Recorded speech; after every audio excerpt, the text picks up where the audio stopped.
Alright, hooligans, drop a 1 in the chat if you can see me and hear me. Let's see.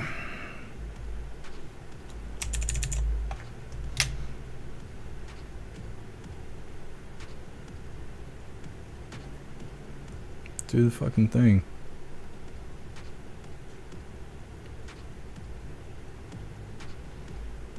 What's up, Callie? What's up, Matt Rogers? Happy Freedom.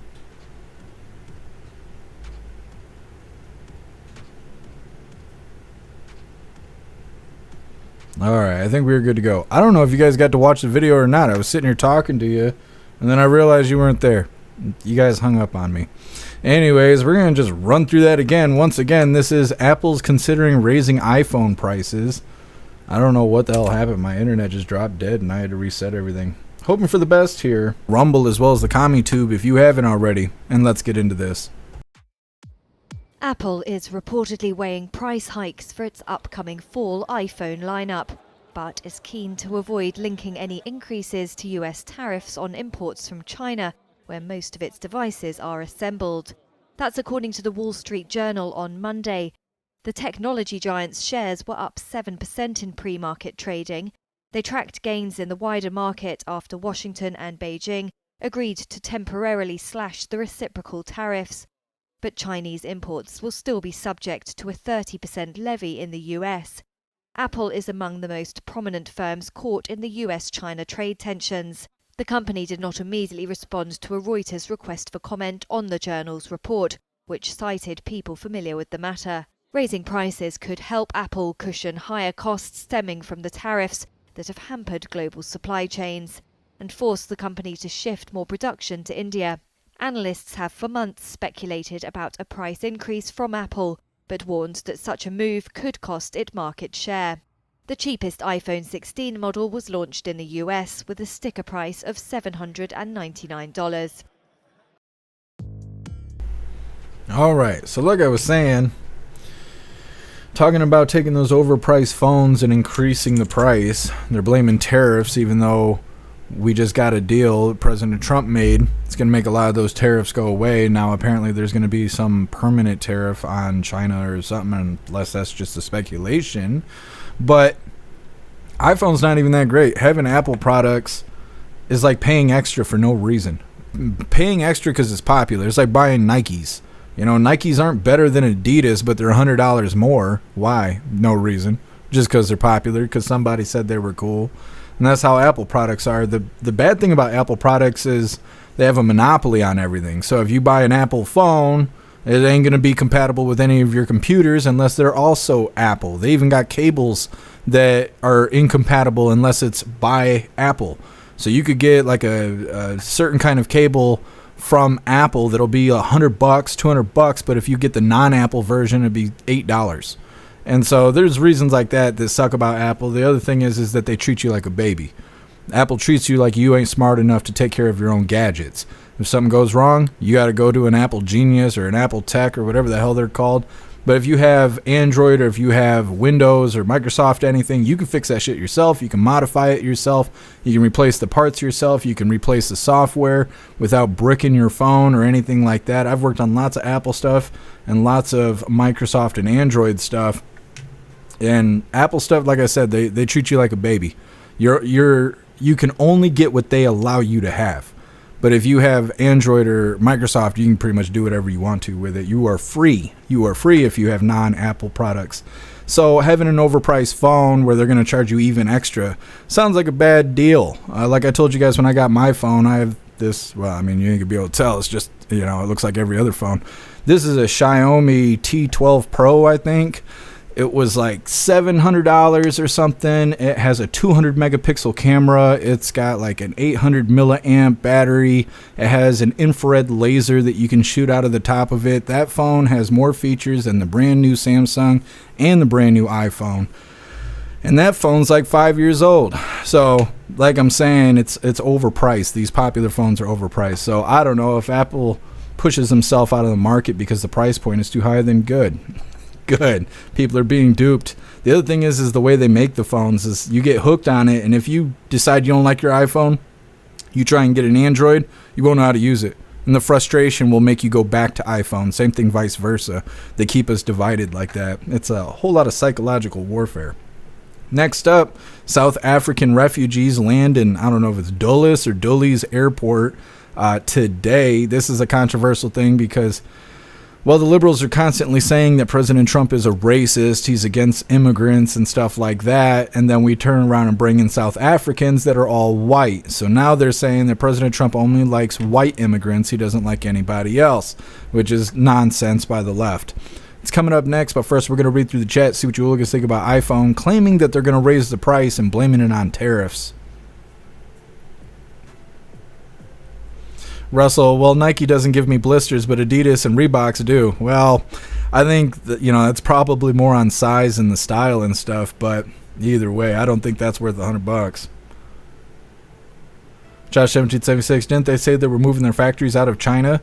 Yeah, they even said in that video that they're moving it to India or something like that to have their phones made there because the tariffs are lower. But any reason they can, they're going to raise the price. Apple's just as bad about Google about things. They just, any slight reason they can make up, they're going to screw you over one way or another. It's just the way they are. Your juicer Moose has judged you. I can feel it.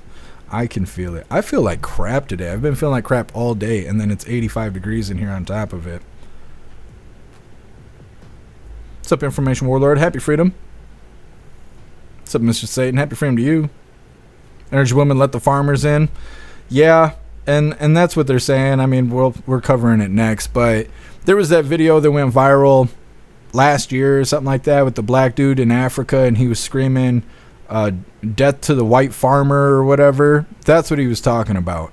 And President Trump is saying that that's why they're being brought in here, is because of a lot of reasons, but we'll cover it next. What's up, AR16? Happy freedom to you. Haito, just like PC versus console. Yeah, that's true. That's in the gaming world. Yeah.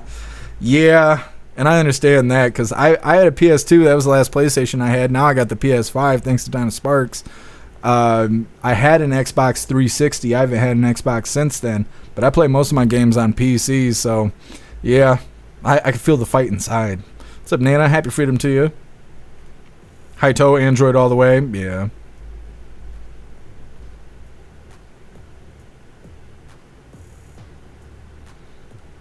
Free the Texan.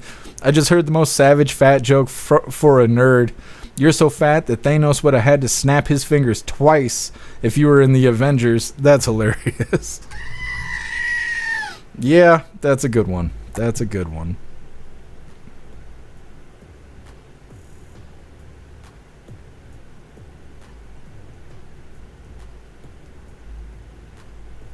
Zupia is Dulles.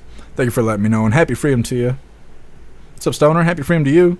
XRP to the moon. Is XRP going up? I'm trying to think. I just looked at Bitcoin and Doge. I haven't looked at XRP. I don't think I have any XRP. If I do, it's $1 or $2 or something like that. What's up, Murdercom? Happy freedom.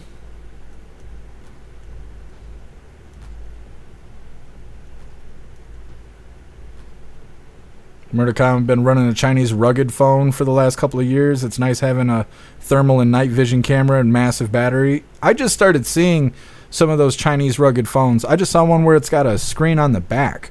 So it has the regular face screen, but then on the back, if you were to use your rear camera, you could see yourself because there's a screen on the back. The phone's like $700 or something like that. I've seen a couple of them, but you're the first person I know that's got one. It does spook me a little bit running a Chinese install of Android. Part of me feels like it could bite me in the ass. Nah, you'll be alright. You'll be alright. If it says Android 1, that's the bare naked version of Android. It has no restrictions. That's what they put on these Xiaomi phones, is Android 1. What's up, Southern Eagleman? Happy freedom to you. What's up, Cindy? Happy freedom to you.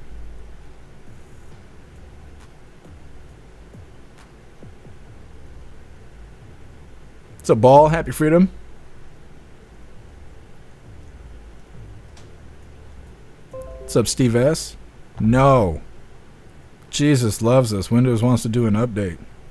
No, we ain't doing that right now. We're going to try and survive the live. If it screws up again, I'm going to have to reset the computer. Apparently, my computer just did an install of an update.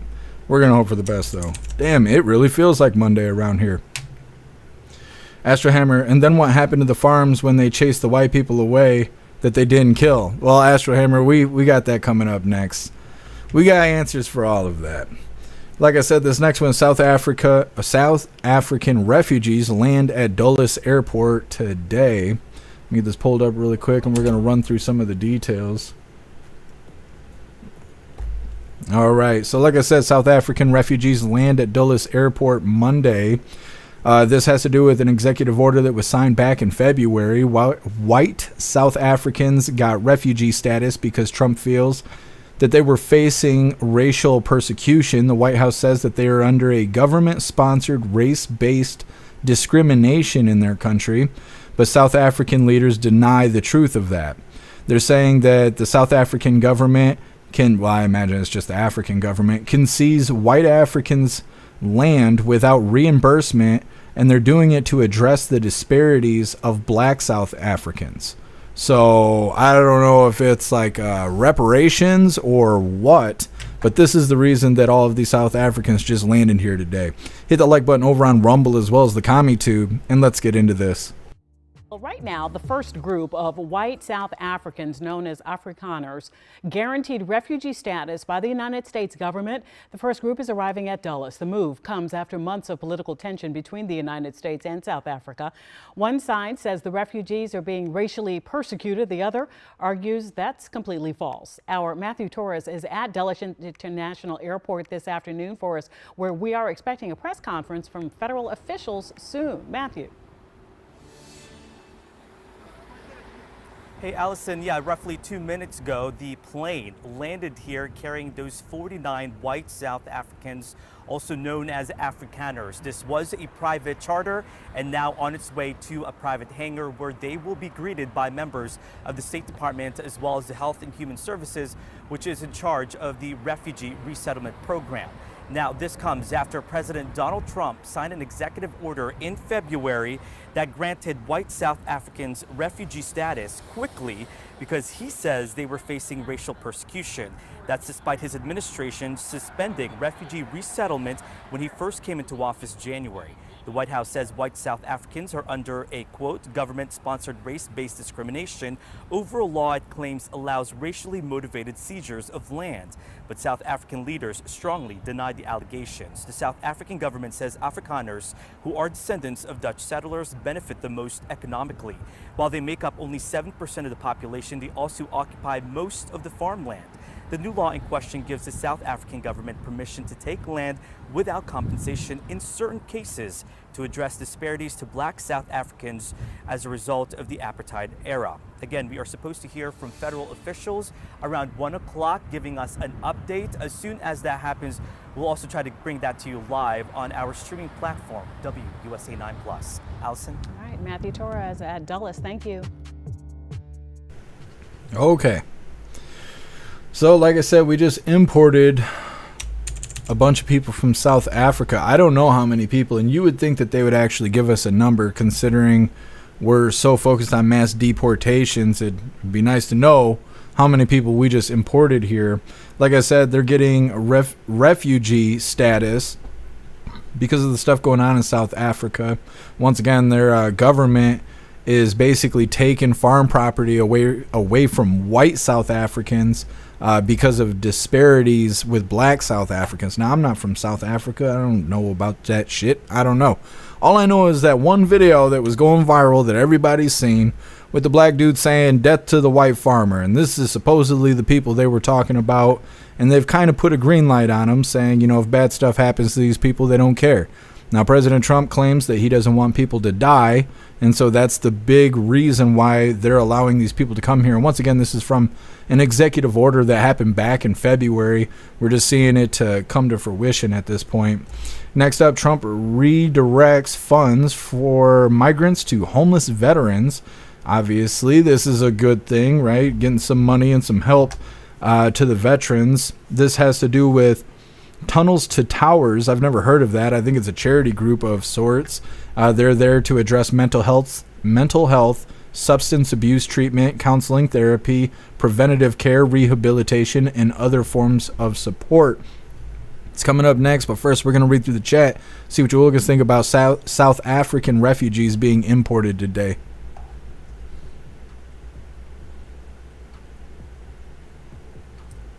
Astro Hammer, I don't know what that means. Here, Juicer, they were straight up lynching people. They'd tie the father of the family to the tree, then rape and murder the entire family after removing his eyelids. Yeah, that sounds horrific here, Juicer. That is rough stuff.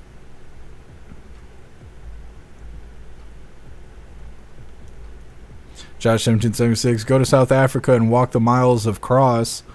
Thousands of cross, each for a person killed, each a white farmer, each killed a black person. I don't know. They sound like they're about to have a civil war over there. Russell, it's like the South African apartheid of the 90s. I don't know what that is either.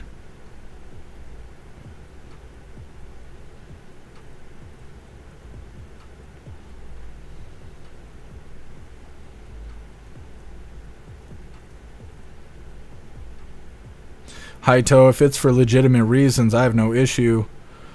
It's the economic migration most have issues with, I think. Yeah. Well, and then so much race stuff going on right now. I mean, it was 4 years ago. There was a lot of race stuff going on, but we're right back at it, right? We got like Shiloh Hendricks and all these other people. We got the situation with Carmelo Anthony. They're putting all this pressure on race stuff. Now, like I said, the lefties claim that President Trump is a racist, right? And that's why he doesn't want border crossers here. It's because their skin color, not because they broke in illegally. Now that they are importing these people, they're saying Trump only likes this because they're white. And it's more race crap, because that's all it is right now. Got to get all ready for the summer. It's gonna be spicy this summer, I'm pretty sure. For the attacks and the race war has gotten bad. Well, it always gets uglier in the summertime than it does in the wintertime, because people are outside. They're engaging with each other. In the wintertime, they're not. Everybody's cold, and they ain't got time to be acting like dumbasses and stuff like that. In the summertime, it always gets ramped up, and we got so many different catalysts going right now that as soon as, we're just kind of waiting for the other shoe to drop. And then all of a sudden, we're going to have protests and stuff. They're already protesting for this ICE detention center situation that happened last week, where the mayor of Newark went there with his comrades, and they forced their way past the gate where the ICE agents were.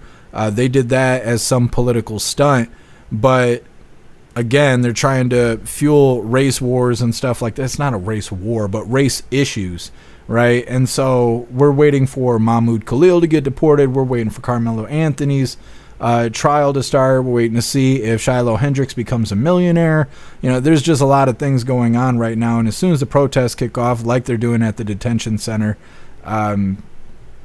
it's going to create situations for more problems, right? You have protesters, then what comes next? Counter protesters. And then you got protesters on this side of the street and counter protesters on this side of the street. Then one does something to the other side, and then it hits the news, and then more people go out in the streets. And so it always gets spicy for summer, and we'll see how spicy it gets this year. We'll be keeping an eye on it, of course. Here, Juicer, the comments on Shiloh's charity page is hilarious. I've seen a couple of them. Haito, these politicians should be removed from office. They attack federal officers. Well, according to AOC, they were doing their job, and Kristi Noem and ICE were preventing Congress from doing their job, and they should be held legally accountable. That's not exactly how she said it, of course. She doesn't say anything with any kind of grace, but we got that coming up too.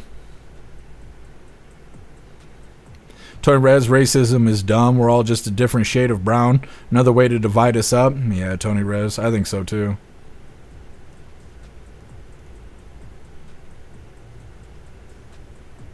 For the Texan, Dems push race war propaganda and mainstream media fuels it. Absolutely. Absolutely.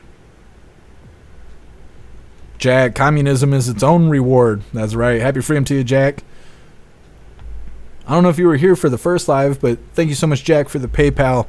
I really appreciate all the support. I said it, but then we had to reset the live because internet and tech and life. Things happen. What's up, Plastic Quack? Happy Freedom. What's up, Sage Pup? Happy Freedom to you. For the attacks in the donation to Carmelo's page are horrible, praising him for killing Austin. Well, that's about par for the course when it comes to the lefties. I got something touching me. Spiders or something. What's up, Contempt? Happy Freedom.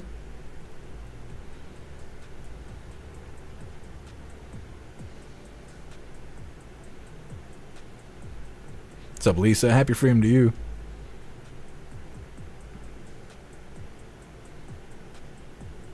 Ball, I thought they shut down the comments. Can we still read them? I don't know. I've never been to the donation page. I've just seen screenshots on X, so I don't really know. Cindy Crybabies. Yep. What's up, Vinny C? Happy Freedom to you. Vinny C, Deep State wants mass hysteria. Yeah. We're easier to control if we don't control ourselves. The government loves it. The government loves it when we can't control ourselves. They got their finger right over that martial law button. They're just waiting. They're just waiting. We lose enough control, they'll send them in and control us. That's what we were all worried about during the lockdowns when we were covering mass riots and stuff like that. We were just waiting for some martial law, which it never came, thank God. All right, hooligans, we're going to move on to this next one.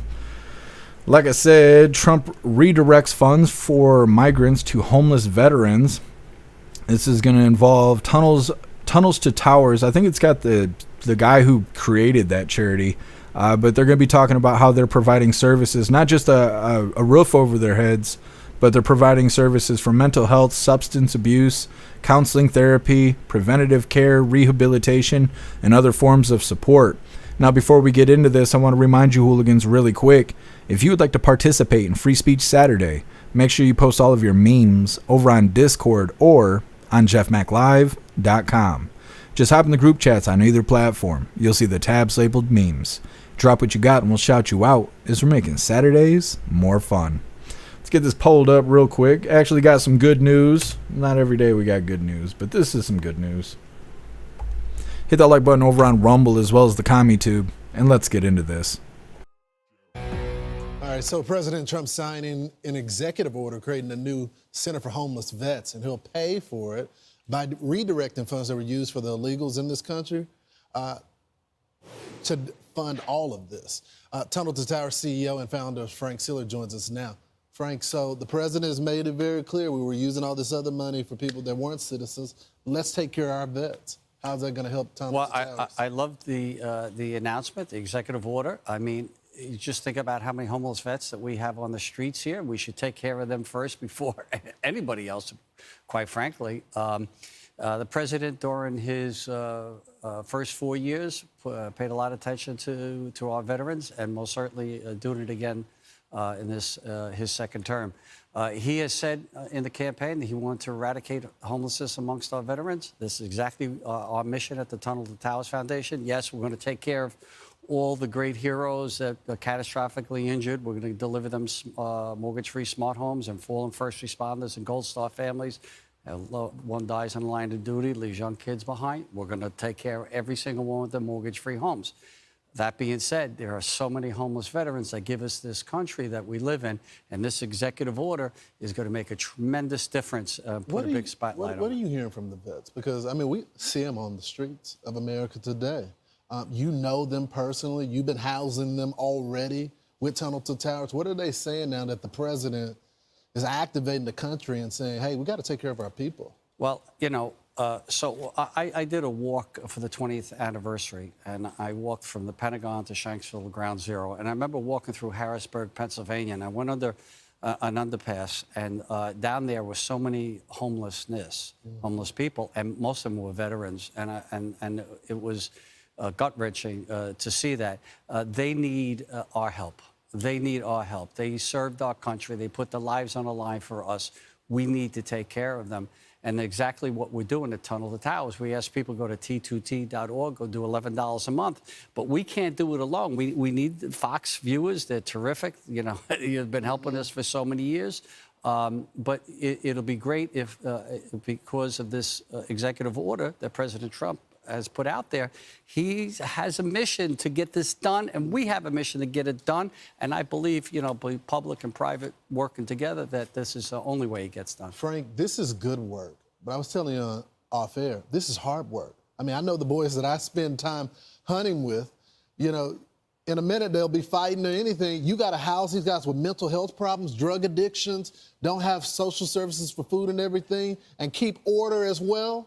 How do you do it? Well, I'm going to tell you, first of all, I'm going to just read out the list of places where we're doing for homeless veterans right now. We're buying hotels or vacant land, and we're building these villages or renovating these hotels into permanent housing for the older veterans and transitional for younger ones, because we want them to transition out and back into society. Atlanta, Georgia, Bradenton, Florida, Memphis, Tennessee, Bayville, New Jersey, just broke ground on it, Harrisburg, Denver, Buffalo, New York, Detroit, North Carolina, North Charleston, South Carolina, Houston, Riverdale, Austin. We're already in California. In the West LA property, which the president talked about, we already have a facility there that we've been working on for the last couple of years. And we poured in to that project, because it was stalled for quite a while. We poured $72 million into that project to get homeless veterans off the street. But the list goes on. I got another 20 properties here that we're buying hotels because in that, because you talked about what they needed, right? What they needed. So on these premises, on these properties, we give career and educational guidance, behavioral health support, which is mental health treatment, substance abuse treatment. Come on, because we know that has to be taken care of. You just can't put a roof over their heads. You got to get them. There's counseling, therapy, preventive care, rehabilitation, entitlement and benefit supports, and more and more and more, because put a roof over their head, but get them the help that they need, because you know what? These are great heroes, and they deserve us. You made a promise that you were going to do it. The president made a promise that he was going to do it, and now we see the forces coming together. I can't wait to see what's going to happen next. Thanks, Frank. We appreciate you, brother. I'm Steve Duke. Okay. Like I said, a little bit of good news there. President Trump teaming up with Tunnels to Towers. Will you guys explain to me what Tunnels to Towers mean? Because it kind of sounds like the name of a porno. Okay. I was trying not to say that, but Tunnels to Towers. Like, that's exactly what it sounds like to me. So I wonder where the name came from. How did they come up with that? But jokes aside, they're providing services for mental health support, substance abuse, counseling therapy, preventative care, rehabilitation, and other forms of support, while also providing housing. This is a good step in the right direction for veterans and stuff. We've seen a lot go to these border crossers. We've seen them get a lot of free stuff. And we've been saying this whole time, how come we got money for Ukraine? How come we got money for border crossers? But how come we don't have money to help the people who fight for our rights? That doesn't make any kind of sense. So this is obviously a step in the right direction. Like I said, finally some good news. We don't always have good news. Next up, Trump addresses, I think it's Qatar's. I don't think it's Qatar. It looks like Qatar, but it's not Qatar. Trump addresses Qatar's luxury Air Force One offer, saying it's a great gesture. We got two videos. We're going to play these back to back. The second one is, you're ABC fake news, right? You should be embarrassed asking that question. Both these videos are about the $400 million plane that was gifted to, I don't know if it was to President Trump. He's claiming it's to the Department of Defense, but either way, that's what's coming up next. First, we're going to read through the chat, see what you hooligans think about Trump and Tunnels to Towers working together to help out vets. Russell, the name started after 9/11. What does the tunnels have to do with 9/11? Let's see. Living in tunnels to living in apartment towers, Trump towers? No, I don't think that's quite it. Josh 1776. If you're gonna try lamb, save up some money and go to Pegasus in Detroit. Let's see. Get the lamb chops and flaming cheese. Will be one of the best meals you've ever had. Holy! I'm actually gonna write that down. I would love to have a reason to go do something. I've been living the same life for like 5 years. I need a vacation. Tori Wayne, beef chalupas from Taco Bell are your favorite, but they're so expensive now. Yeah, I haven't had chalupa in a long time. I always get their $2 burritos, but they keep removing them from the menu, and now they only got shit burritos up there, so I gotta wait until they get some better stuff on the menu before I go back to Taco Bell. Plastic Quack Qatar, is that how it is? I see what you're saying, Plastic Quack. Thank you for letting me know.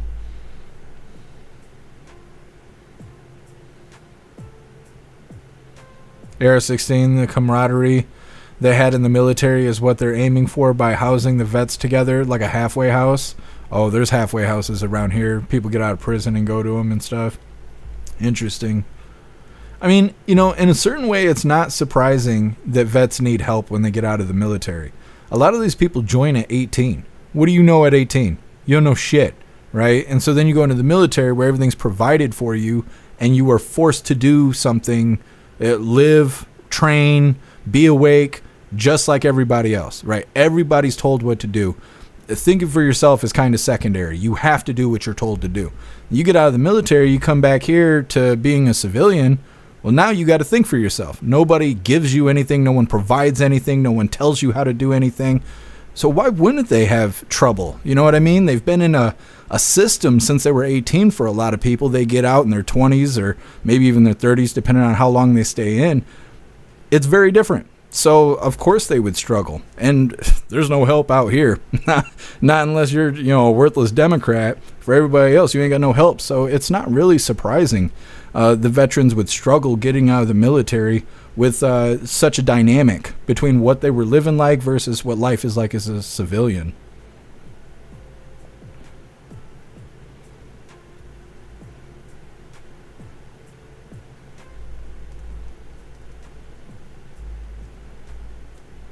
What's up, Winston? Happy freedom. Winston, I'm glad Trump is getting a new Air Force One. The old one had Biden stank and is probably bugged and ready for sabotage. Yeah, on top of it already being more than 40 years old. Thank you so much, Jack, for gifting a sub over on Rumble. You're badass, Jack. Thank you so much. Went right to Kevin. That's awesome.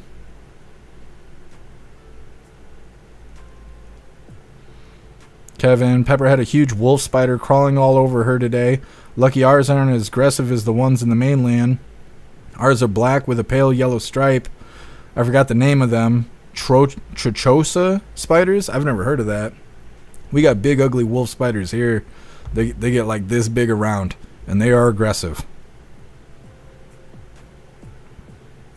Sage Pop, being a vet, any and all help to veterans make me proud. Yeah, Sage Pop. Veterans absolutely need, you know, more resources and more help than they're getting right now.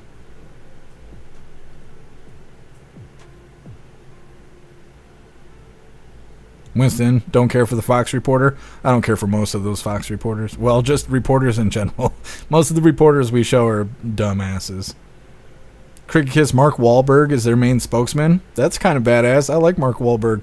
I'm sure you guys will tell me something to make me not like him, but I haven't heard anything bad about him yet.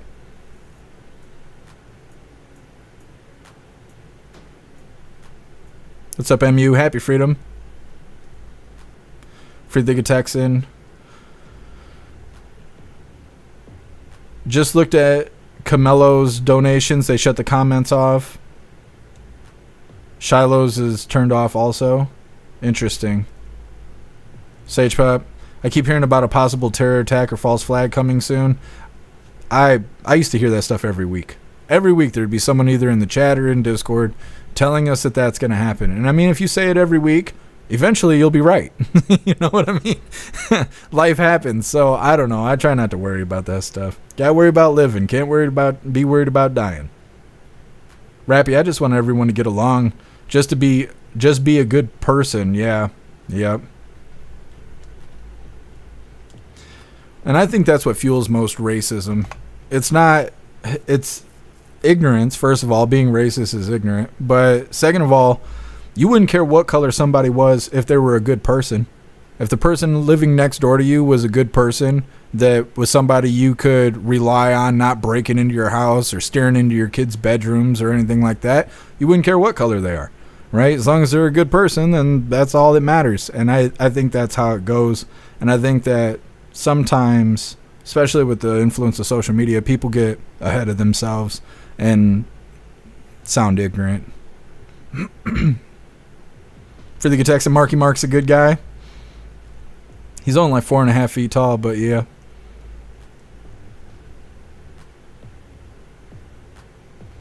Matt Rogers, it took me about a year to get used to being a civilian when I got out of the Marines. Yeah, I mean, I believe it. I believe it.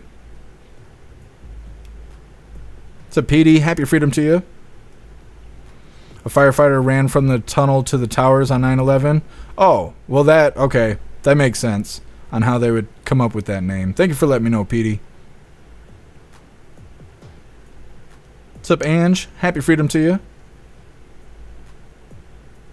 Contempt. Taco Bell went from being cheap, abundant fast food to being the expensive, redundant fast food. You're right. You're right. Their menu sucks.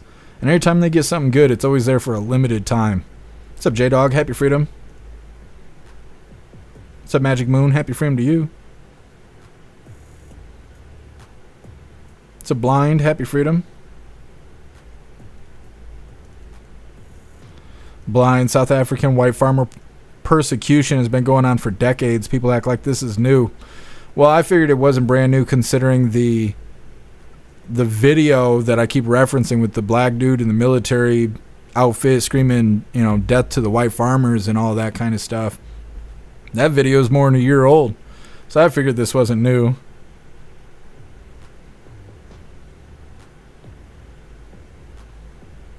What's up, Slenderella? Happy freedom. What's up, Skulls? What's up, Jeff Reynolds?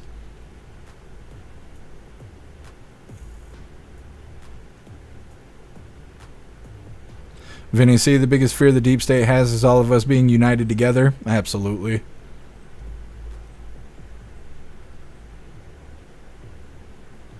Wayward, I know a guy who puts wolf spiders on his face. I'll pick them up with gloves.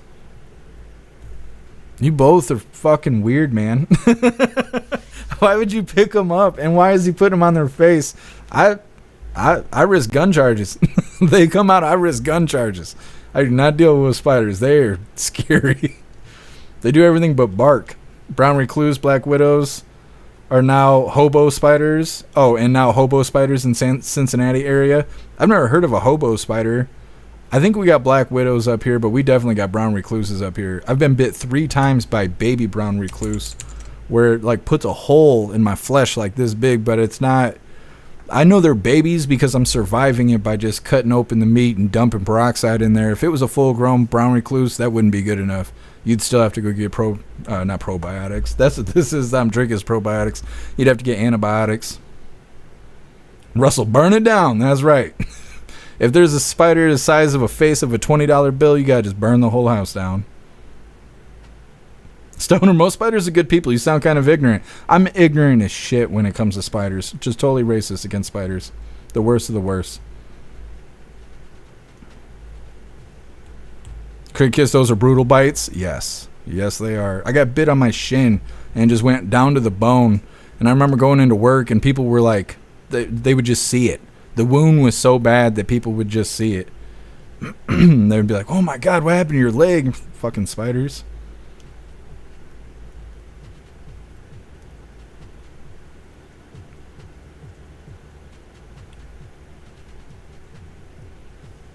Frigga the Texan wolf spiders are not bad. I mean, they're not the worst. If they bite you, they just bite you. You're not going to die from it. You'll get 2 little fang marks, and it'll swell up. In my case, it swells up like a jawbreaker under my skin, but they're ugly.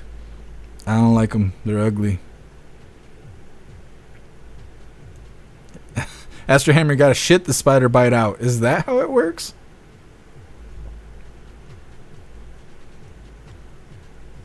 Matt Rogers Bug Assaulter is a great cure for spiders.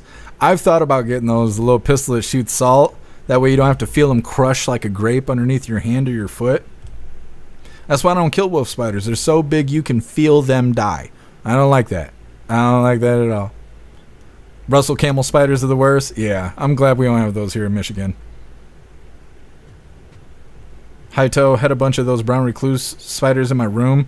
Wouldn't mess with them till one of them dropped in front of my face. Then it died. Yeah. I don't like brown recluse either. For the Gitaxian wolf spiders are extremely important spiders. They probably are, but where I live, there's an abundance. There's a lot because all the sand here, so they dig holes in the ground, and there's holes everywhere. Nana, if you don't kill the brown recluse, it will come back and feast on the wound. That is terrifying. Crickkiss, I catch them and take them outside. You're really just catching the same spider and taking it outside over and over again. I'll look it up, Kevin. And then I'll have night terrors and I'll blame you.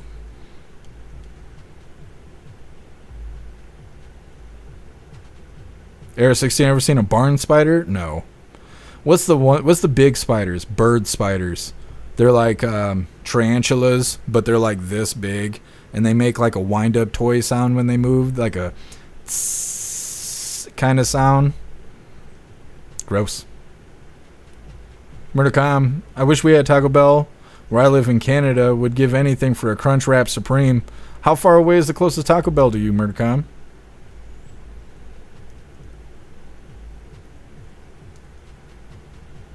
What's up, Christine? Happy Freedom.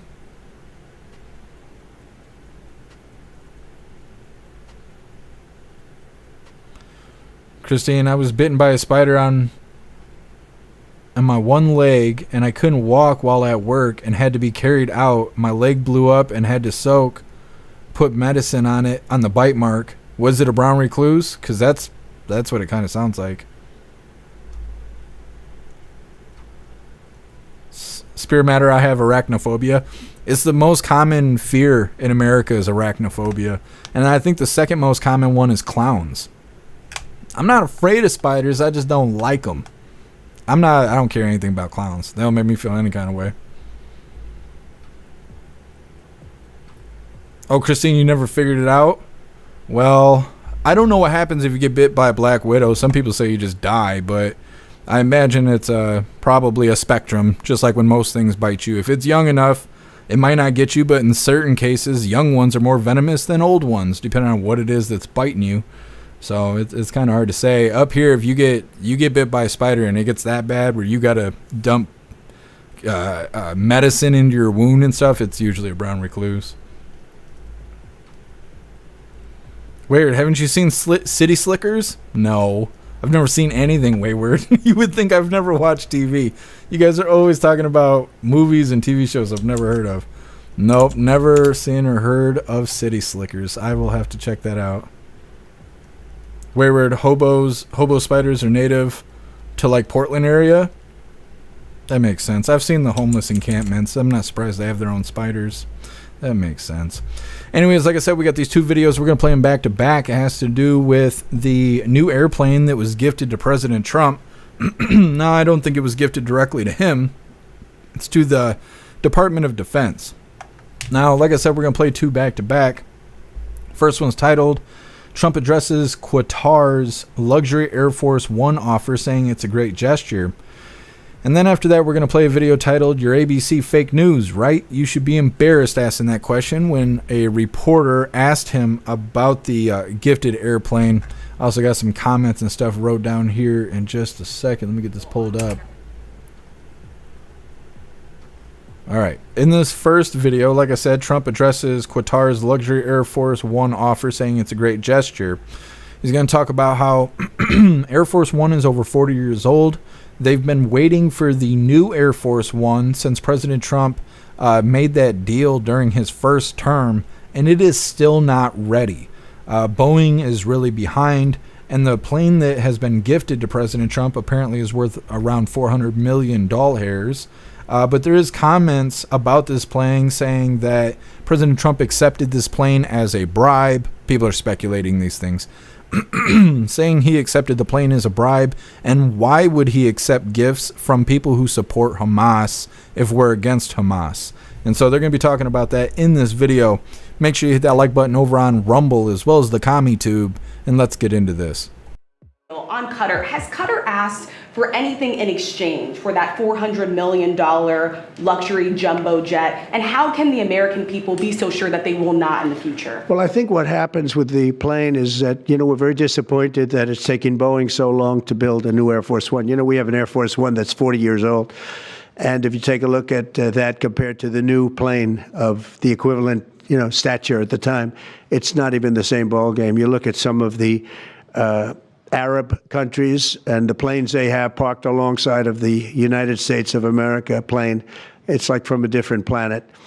And it's close to 40 years old, might be more than 40 years old now. And we, when I first came in, I signed an order to get it built. I took it over from the Obama administration. They had originally agreed. I got the price down much lower. And then when the election didn't exactly work out the way that it should have, a lot of work was not done on the plane because a lot of people didn't know. They made change orders that were so stupid, so ridiculous. And it ended up being a total mess, a real mess. And when I came back, I said, by the way, what's going on with the Boeings that are coming in? Well, sir, they're way behind. And they are. They're way behind. They were way behind. Another mess that I inherited from Biden. And it's going to be a while before we get them. And I think Qatar, who has really, we've helped them a lot over the years in terms of security and safety. I think they, and very, very nicely, and I have a lot of respect for the leadership and for the leader, Qatar. And I think they knew about it because they buy Boeings. They buy a lot of Boeings. And they knew about it. And they said, we would like to do something. And if we can get a 747 as a contribution to our Defense Department to use during a couple of years while they're building the other ones. I think that was a very nice gesture. Now, I could be a stupid person and say, oh, no, we don't want a free plane. We give free things out. We'll take one, too. And it helps us out because, again, we're talking about we have 40-year-old aircraft. The money we spend, the maintenance we spend on those planes to keep them tippy-top is astronomical. You wouldn't even believe it. So I think it's a great gesture from Qatar. I appreciate it very much. I would never be one to turn down that kind of an offer. I mean, I could be a stupid person and say, no, we don't want a free, very expensive airplane. But I thought it was a great gesture. And I think it was a gesture because of the fact that we have helped and continue to, we will continue to, all of those countries, Saudi Arabia, UAE, Qatar and others, we keep them safe. If it wasn't for us, they probably wouldn't exist right now. And I think this was just a gesture of good faith. And I don't get it. Someday it'll be like Ronald Reagan. They decommission them. They get to a certain age, they decommission them. It'll go to my library. They're talking about going to my library in years out. But I thought it was a great gesture. And it's something that was done by Ronald Reagan. They actually decommissioned the plane and he put it in his library. And it actually has made the library, I think a Boeing 707, it's actually made the library more successful. So it was good. Do you plan to use the plane after you leave office? No, I don't. No, it would go directly to the library after I leave office. I wouldn't be using it. No. All right, like I said, we got another video we're going to play back to back here. Same topic. Get this pulled up.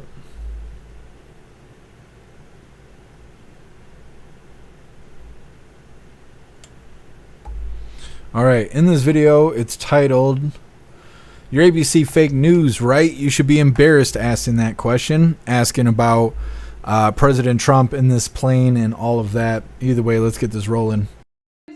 What do you say to people who view that luxury jet as a personal gift to you? Why not leave it behind? You're ABC fake news, right? Why not? Only ABC. Well, a few of you would. Let me tell you, you should be embarrassed asking that question. They're giving us a free jet. I could say, no, don't give us. I want to pay you $1 billion or 400 million or whatever it is.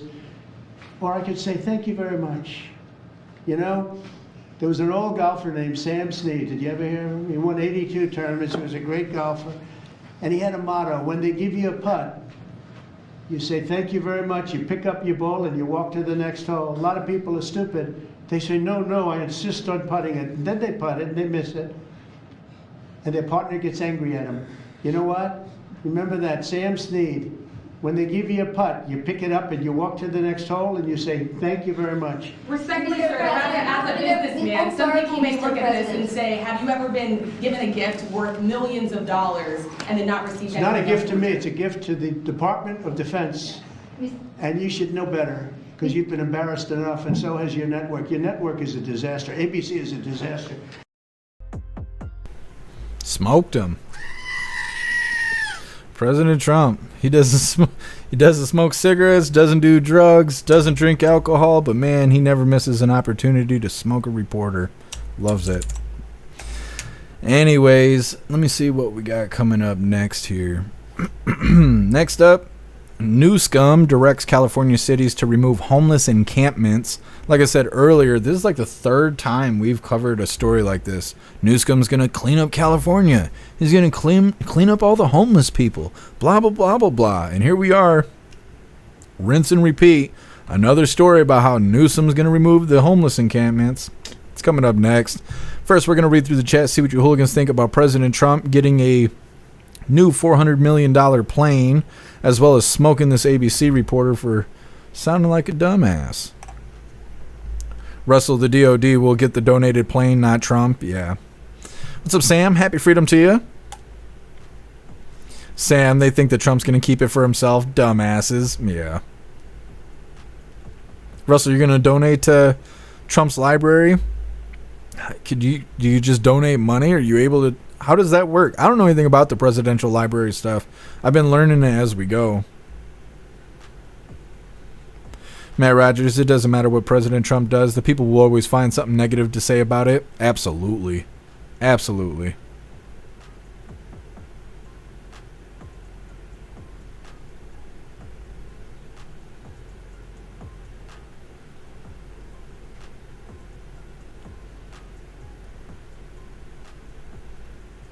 Haito is another world leader coming to Cali.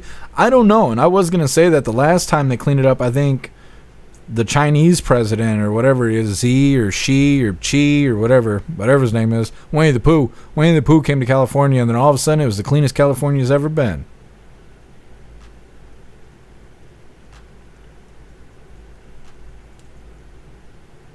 Craig Kiss, put the McDonald's uniform and the garbage truck in your library as well. That's a good idea. He should.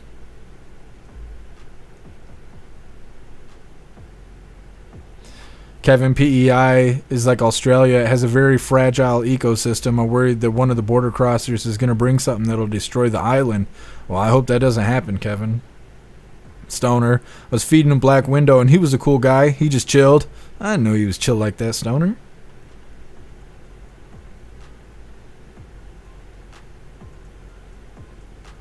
Stoner, actually, the new top fear in America is the Trumpphobia. Yeah, you're right. I forgot about that. Haito, baby snakes are bad if I recall correctly. I think so too, Haito. I think baby snakes' venom is actually worse than older snakes. I might be wrong, but I swear I heard that. Schuman's about to hit up Taco Bell. What are you going to get at Taco Bell? What are you bringing to class?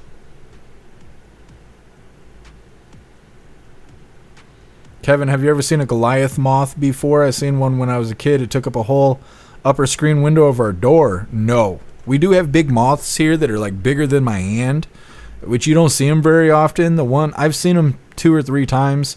They're like orange and red and yellow, and they got fur. It's a moth with fur. They're cool, I guess. They're kind of weird, but they don't seem harmful. I've never seen a Goliath moth though, where it's that big.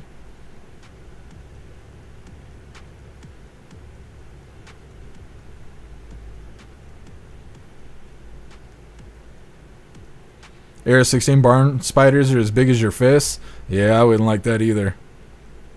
Haito wasps, on the other hand, they can all die. Oh, I agree. I agree. Wasps serve no purpose. You know, they say that everything has a purpose. What is a wasp's purpose? What do? Because they don't pollinate flowers. I don't think anything exclusively eats wasps. So what are they for? If we were to just wipe them out, what really is the butterfly effect of that? What's the fallout?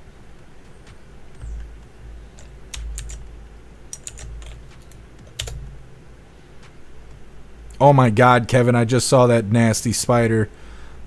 I was going to look it up after the live, but man, I wonder if I could show that on the live. Do you think it's considered graphic content? Oh, it looks ugly. It's so ugly. If I got to look at it, you got to look at it. If you don't like spiders, close your eyes. Oh my God. Oh my God, it's terrible.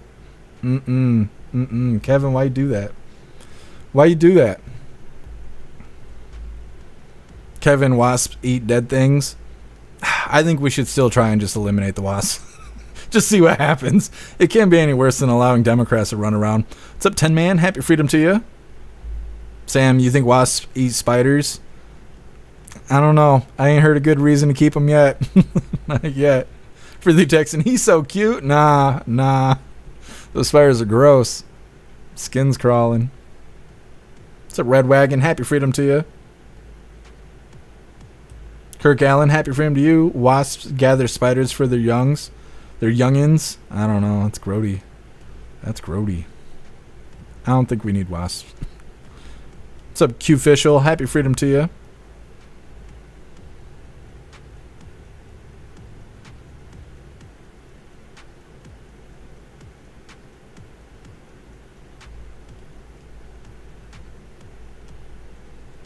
Hey, thanks for being here, Cindy. Enjoy the rest of your day.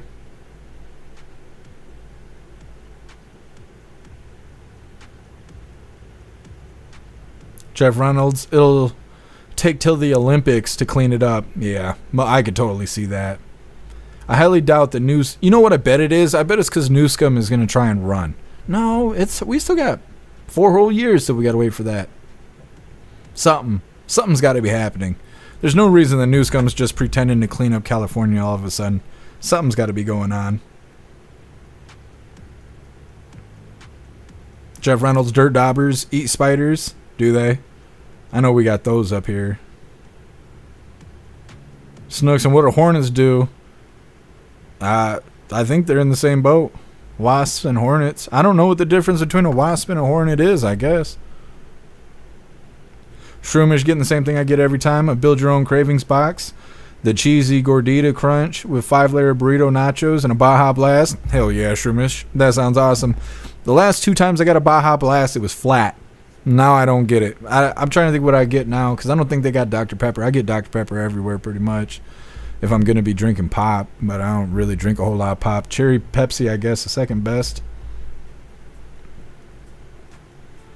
Sage Pup, it's amazing how one wasp can make you start breakdancing. I know, hitting moves that you didn't know you could do. 10 Man, I could deal with wasps. Flying cockroaches, I'll lose my shit. Yeah, 10 Man, we ain't got no flying cockroaches up here. I don't think I'd like that either. I wouldn't like that, not at all.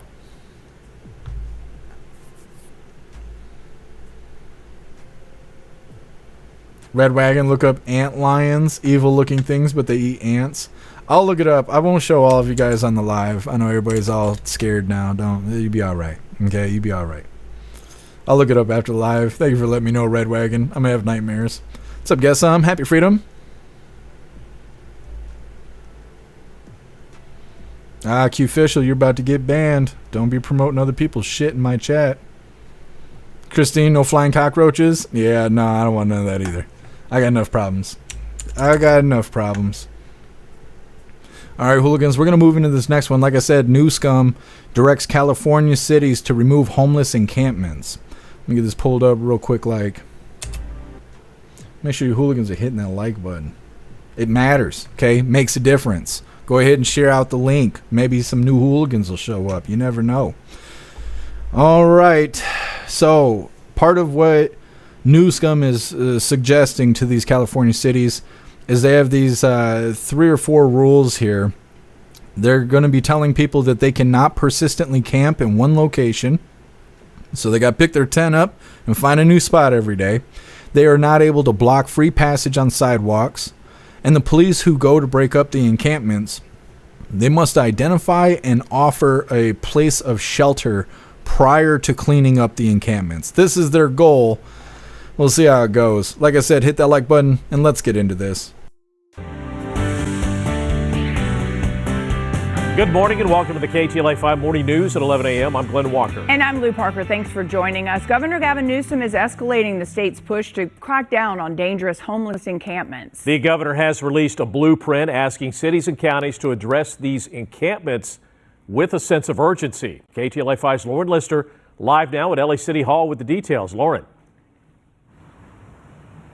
Yeah, Glenn and Lou, the governor releasing what he is calling a model ordinance for local governments to use to address homeless encampments. And he wants them to address unhealthy and dangerous homeless encampments right away. Take a look. Let's jump into some video to show you some of those provisions of his model ordinance are a prohibition on persistent camping in one location, a prohibition on encampments that block free passage on sidewalks, and a requirement that local officials provide notice and make reasonable effort to offer shelter prior to clearing an encampment. We got reaction from one man who's been trying to get an encampment cleaned up in his Westlake District neighborhood for years. Do you think that City of LA should follow his recommendation? Yes. I've lived here for 8 years. And I've sent 311 reports about this. And the city, to its credit, eventually would clean it up. It might take them several months. I think one time it even took them a whole year. But you see it keeps coming back. This facility here, they're gonna be fair. He says it keeps coming back, and that has been persistent over the years. He lives in an apartment close by. The encampment says he's witnessed dangerous behavior like fires. And despite the complaints, it has persisted. It's on Wilshire near Union Avenue, butts up to the parking lot of an elementary school. He feels the current city approach to homelessness is just not working. Now, that's just one man's reaction. Back out here live, we have reached out to a half a dozen city and county officials so far. No response yet, and we're going to continue reaching out and getting back to you with anything we hear. Also, the governor holding a press conference at 1 o'clock. We will keep you updated on that, too. That's the latest live here in downtown LA. I'm Lauren Lister. I'll send it back to you. Okay. Now, I swear to God, like a year ago or so, we covered the same damn thing.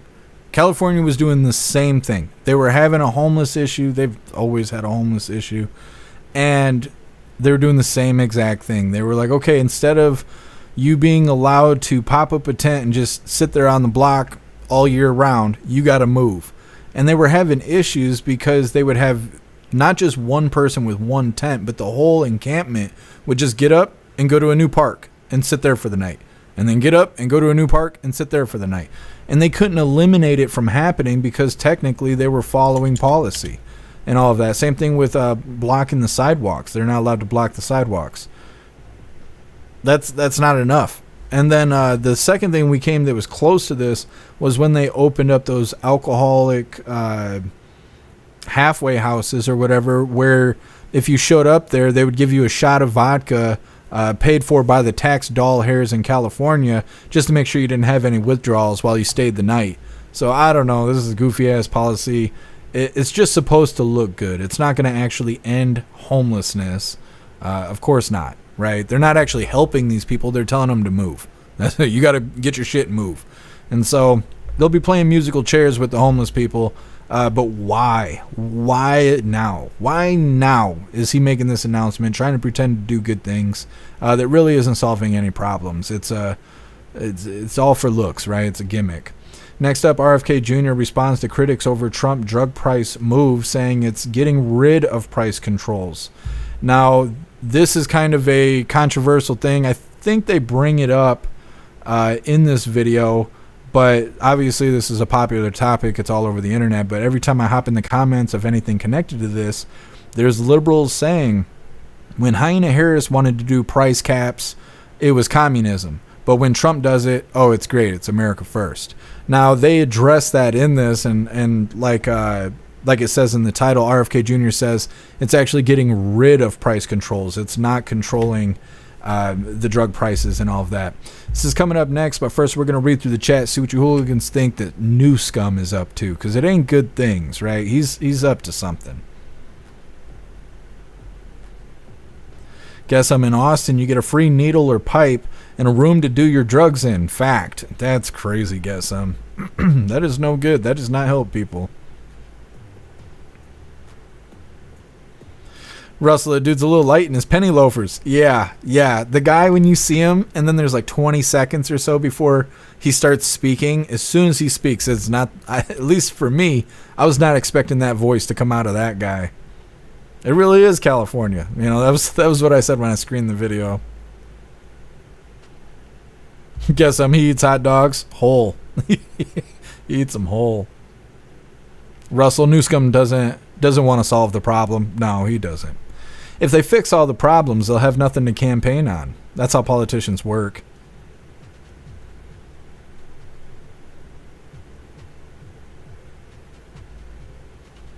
Josh 1776, being a morning news host for a shitter channel has to be the easiest job on the planet.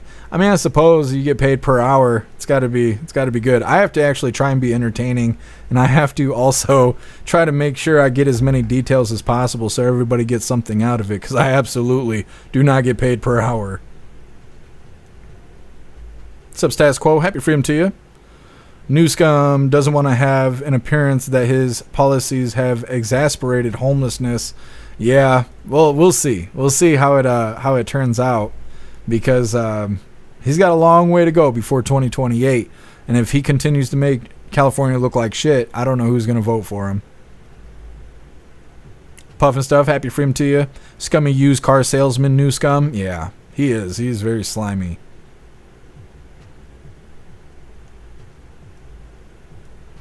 Crit Kiss, incoming 15-minute Crate City. Homeless, then the vets and the elderly. Well, yeah, there is a lot of moving pieces. We'll see how it goes. California sucks for that stuff, but it's Newscomb. We were saying this last week. What if they actually got a good governor in California? What if California got turned around? What if they made California red? You know, like, what if they actually started fixing California? It'd be something brand new. It'd definitely be good for America. H Big, Newscomb wants to run in 2028. Yeah, well, a lot of it's speculation. It's too early for any of them to announce that they're actually going to run. I think legally they can't. We were waiting for the same thing with President Trump. We knew he was going to run in 2024, but he couldn't say it until like 2022. So maybe it was even later than that. There's like a certain period of time, and if they announce it beforehand, it can look like campaign donation fraud or something like that. There was some reason he was telling us, and then it was like right after the deadline, he announced he was running for 2024. And that's what's going on with all these guys running right now too.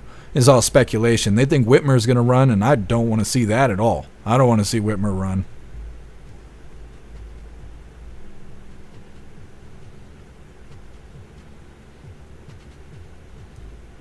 Kevin, he should hand out weed and Timbits. Get everyone off the hard stuff. Yeah, Kevin, it's a good start.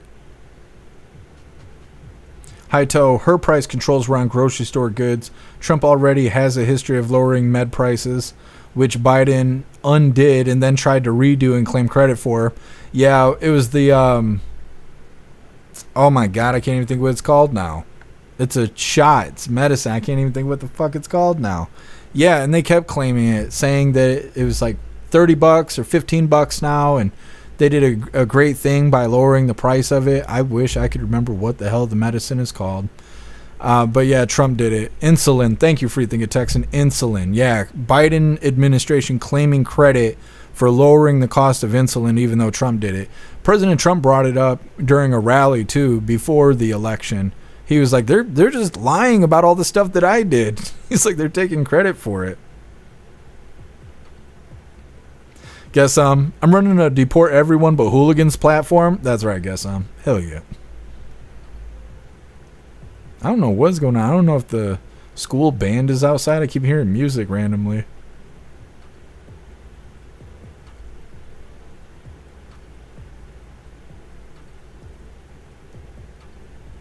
Stoner, I knew a homeless guy who got a job and an apartment, and he would still sleep on the tent or in the tent under the overpass instead of living in the apartment. Yeah, Stoner, I don't know. I get a lot of anxiety just from living in an apartment. There's so much stuff going on that you never know if that noise is something coming to knock on your door or not. It's that or sleeping alone in a tent underneath an overpass. I mean, you know, every man needs his peace. For the text, you couldn't pay me to live in a Cali big city. Yeah, I wouldn't want to live in a big city anywhere, really. Stoner, they just want to do drugs and poop on the street. Yeah, see, the only way to fix that is not allow them to do it.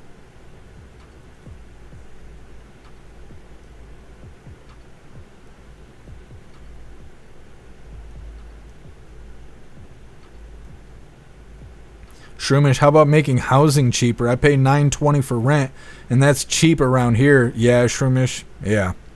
The cost of living is too high. And they keep asking why we ain't making babies. Because we can't take care of ourselves. How are we going to be taking care of babies? Kevin, do you guys get giant water beetles, also known as toe biters? They'll bite right through your nail. No, I've never heard of that, Kevin.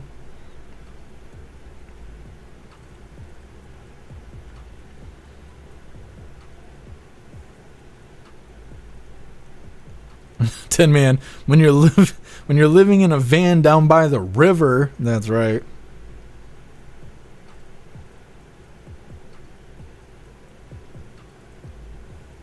What's up, Para? Happy freedom. You're a Republican but not happy with Trump failing. Prices everywhere are high. You might be in California. Prices here are cheap. I just bought eggs for $4 or something like that. I mean, that might not be real cheap, but it's better than $9 or whatever they're paying in California. What's up, Corey Luca? Happy freedom.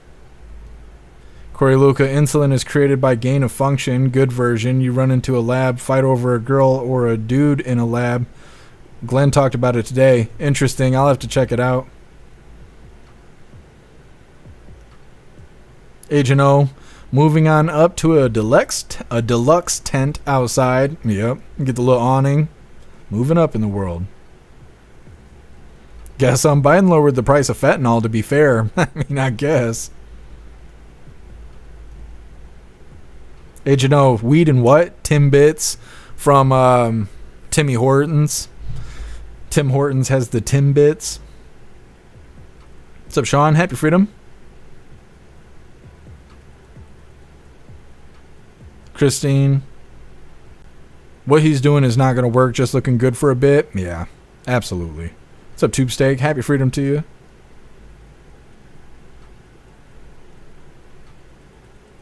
Tube Steak. He promised he'd wipe out the what? The vagrants back when he was mayor of San Francisco.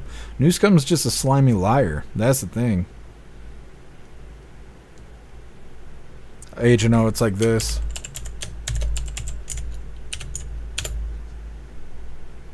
What's up, Web Blanket? Happy freedom. What's up, Jim?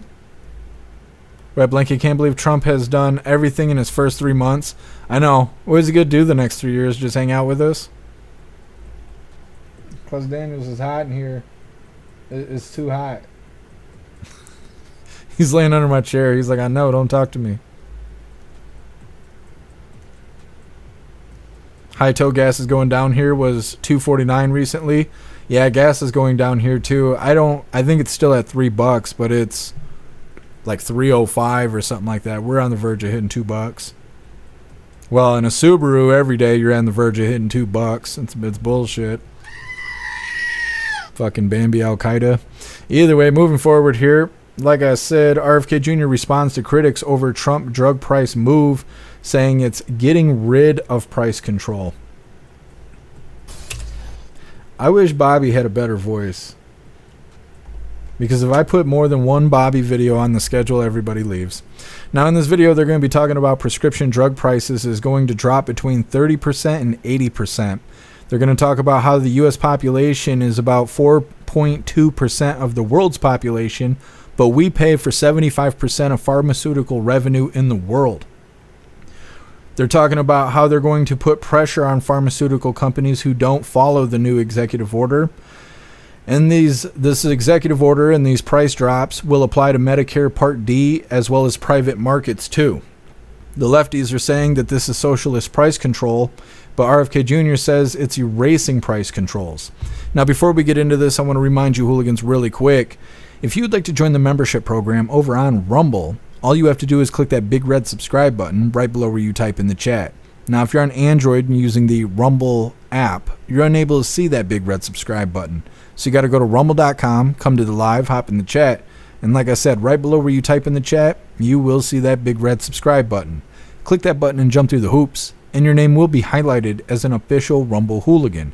You'll have access to our custom emojis. We got chapstick emojis, scream and goat emojis, Klaus Daniels emojis, President Trump emojis, and more. It's a lot of fun during the live, especially during a Trump live. So definitely go join the membership program over on Rumble. Once again, this is RFK Jr. responds to critics over Trump drug price move, saying this is getting rid of price controls. Moments ago, the president signed an executive order that will reduce the price of prescription drugs. Watch this. Starting today, the United States will no longer subsidize the health care of foreign countries, which is what we were doing. What's been happening is we've been subsidizing other countries throughout the world, not just in Europe, throughout the world. So for the first time in many years, we'll slash the cost of prescription drugs, and we will bring fairness to America. We're getting them down 60, 70, 80, 90%, but actually more than that if you think about it in the way mathematically. Extraordinary stuff. Health and Human Services Secretary Robert F. Kennedy Jr. was in the room when Trump signed the order, and he joins me now. Mr. Secretary, Trump says some prices will come down almost immediately. What is the timetable for these price cuts? Well, there's a series of escalating steps, but you know what? That will bring them down to European levels. Right now, America provides 75% of the pharmaceutical revenues in the world, and we only have 4.2% of the world's population. Sure. We're paying in our country, the list price for Ozempic is $1,300 per dose. In London, it's $88. And Democratic and Republican politicians have been talking about for years, we got to end these discrepancies. Nobody has had the courage to do it because of the power of the pharmaceutical lobby on Capitol Hill. Okay. In answer to your question, how soon will this happen? It depends on how enthusiastically the drug companies cooperate. There are a series of escalating steps that we will take if they don't cooperate. But we've been meeting with the pharmaceutical companies.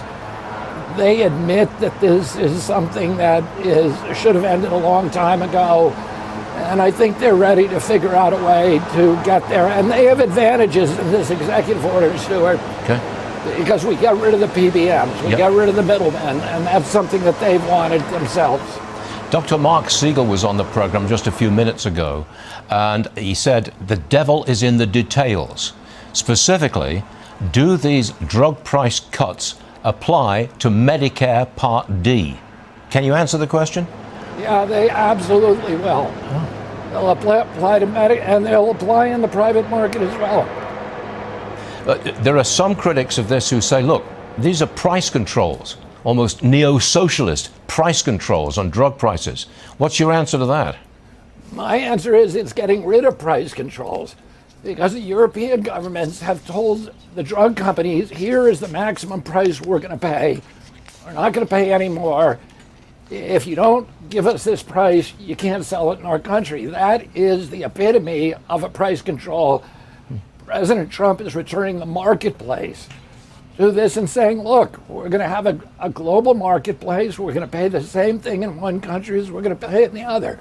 And we're going to stop subsidizing healthcare costs in Europe. So we are subsidizing socialized medicine in Europe on the backs of U.S. patients who are going bankrupt to pay these prices. The number one cause of bankruptcy in this country now is healthcare costs. Yep.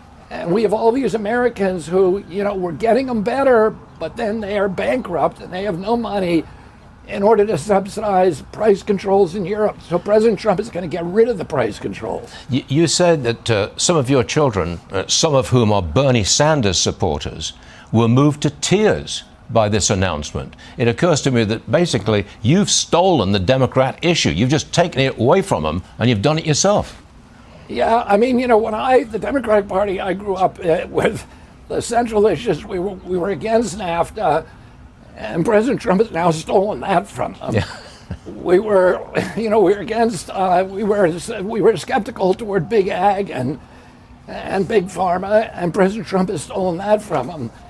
And the major fulcrum of Bernie Sanders' campaign has been, we are going to equalize drug prices in Europe and the United States. He was never able to do it because of the power of the pharmaceutical lobby. No Republican or Democrat has been able to do it, but we have a president, and I pointed this out, President Trump took $100 million from pharma. He can't be bought. And he is doing he's doing something. He is standing up for the American people here, Stuart. And I think, even my kids who are pretty left wing see that, and they were very moved by it.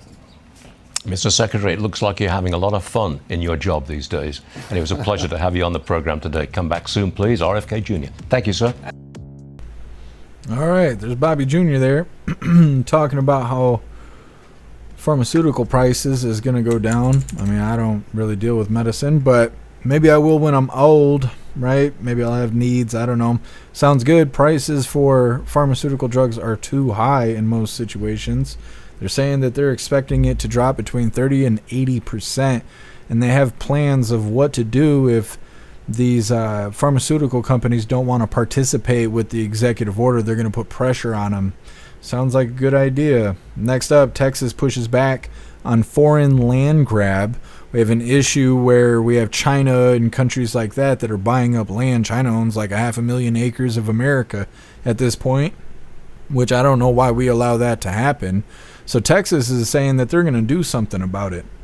If they pass this bill, that is Senate Bill 17, it'll give Abbott the power to tell foreign countries yes or no when they're coming in to try and buy land in Texas.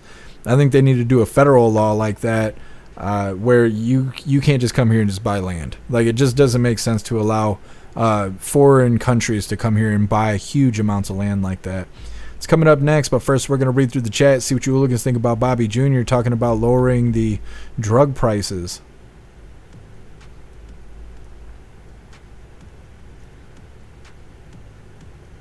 10-man, no such thing as the Democrat Party anymore, just radical nut jobs. Yeah.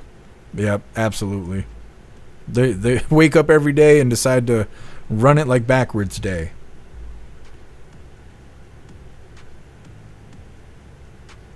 Russell, he's trying to balance out drug prices. Yeah. What's up, Silver Wolf? Happy freedom to you. What's up, Cyberpunk? Happy freedom to you.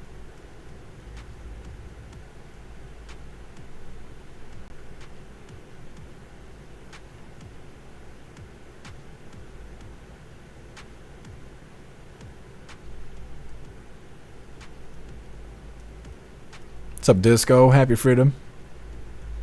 Craig Kiz, Democratic Party was captured decades ago. Yeah, I think you're right. What's up, Mechanic? Happy freedom to you. Status quo.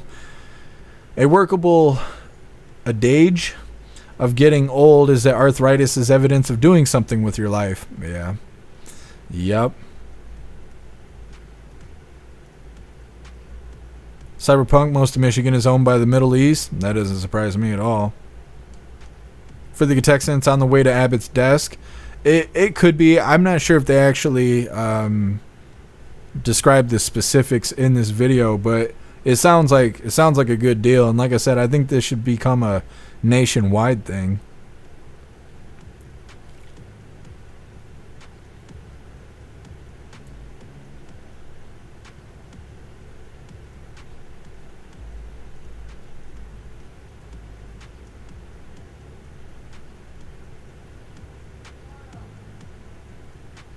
Silver Wolf, about the ads.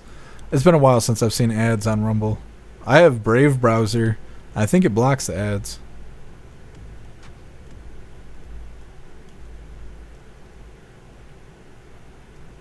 For the Texan, China owns 200,000 acres here in Texas near an Air Force base. Yeah, I think we covered that. Every time China buys more land, we end up with another video in the news.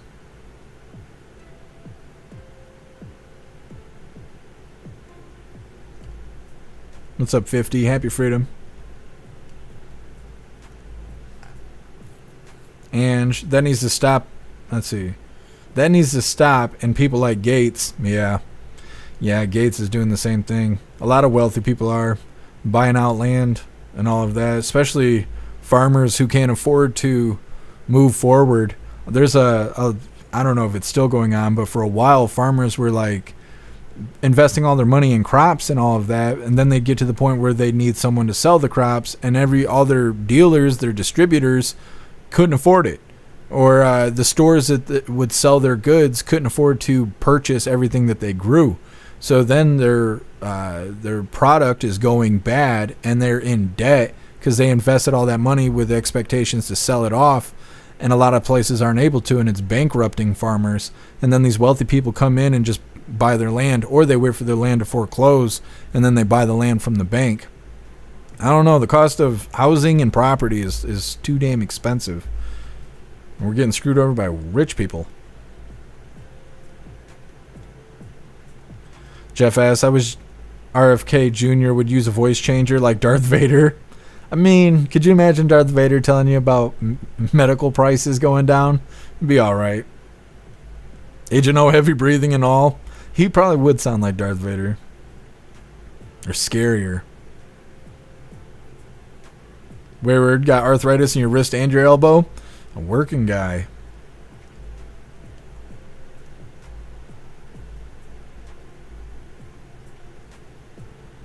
All right, hooligans, we're going to move into this next one. Like I said, Texas pushes back on foreign land grab. Let's get this pulled up real quick like. Now in this video, they're going to be talking about, well, first they're going to bring up Epic City. Epic City is that Muslim community that they're trying to build in Texas. It's supposedly like 400 acres of land that they're trying to turn, like I said, into a Muslim-only community. There's lots of worries about Sharia law and all of that kind of stuff. While talking about Epic City, they're saying the construction has been halted. There's 6 investigations going on right now into Epic City. But they'll also be talking about Senate Bill 17, which is kind of the point of the video. Abbott would be able to say who can and who cannot buy land as far as foreign countries. And that seems to be all the details. Either way, hit that like button over on Rumble as well as the CommuTube, and let's get into this. Texas lawmakers are pushing back on what they are calling a foreign land grab and charging ahead with what some are saying is the strongest legislative effort in the nation. We're talking about Senate Bill 17. It's designed to block countries like China, Iran, and Russia from gaining a foothold on Texas soil. Xavier Walton joins us now live from Dallas. And Xavier, as we speak, there are several land battles going on in the Lone Star State. What's happening? Anna, that's right. We are keeping a close eye on 2 of those fights unfolding right now over Texas land. First off, this knockout, drag-out battle between Texas Governor Greg Abbott and Epic City. The governor's saying that he has shut down any and all construction of that planned Muslim community as it faces a new investigation, this time from the Department of Justice, over potential religious discrimination. Epic City has drawn up the ire of state officials, including Governor Abbott, who alleges that the project is discriminating against non-Muslims. However, Epic City says, their attorney at least, its community, which will include 1,000 homes, a K-12 faith-based school, a mosque, shops, even a community college, is open to everybody. Texas has already launched a half a dozen investigations into the project, including criminal investigations as well. Moves the high-powered attorney representing Epic City says amount to nothing more than racial profiling, but adds they will obviously cooperate, however, calling it, quote, misguided probes by the state of Texas and also Governor Greg Abbott as well. All right, let's move on to topic number 2. This isn't the only fight over land, is it? No, it's not. We're also talking about Senate Bill 17 over in Austin. Democrats, Republicans not seeing eye to eye, butting heads over Senate Bill 17, which essentially gives Governor Greg Abbott the power to decide who can actually be kept from purchasing land here in Texas based on necessarily, what country they are from. As of right now, the goal is to weed out buyers from places that are labeled threats to the United States. You see the countries here. Those countries include China, Iran, North Korea, Russia. The state's list is based on the Director of Intelligence's threat assessment list, which includes countries that are, quote, engaging in competitive behavior that directly threatens U.S. national security. But with SB 17, the governor can add countries at his discretion without waiting for the federal government to get involved. Critics of the bill call it discriminatory, but supporters say it's necessary to keep land close to military installations and other sensitive areas protected. I don't believe that those individuals should be able to buy land in Texas, and neither did the House or Senate author of this bill. Why am I assumed that I am a spy or a threat to national security without due process?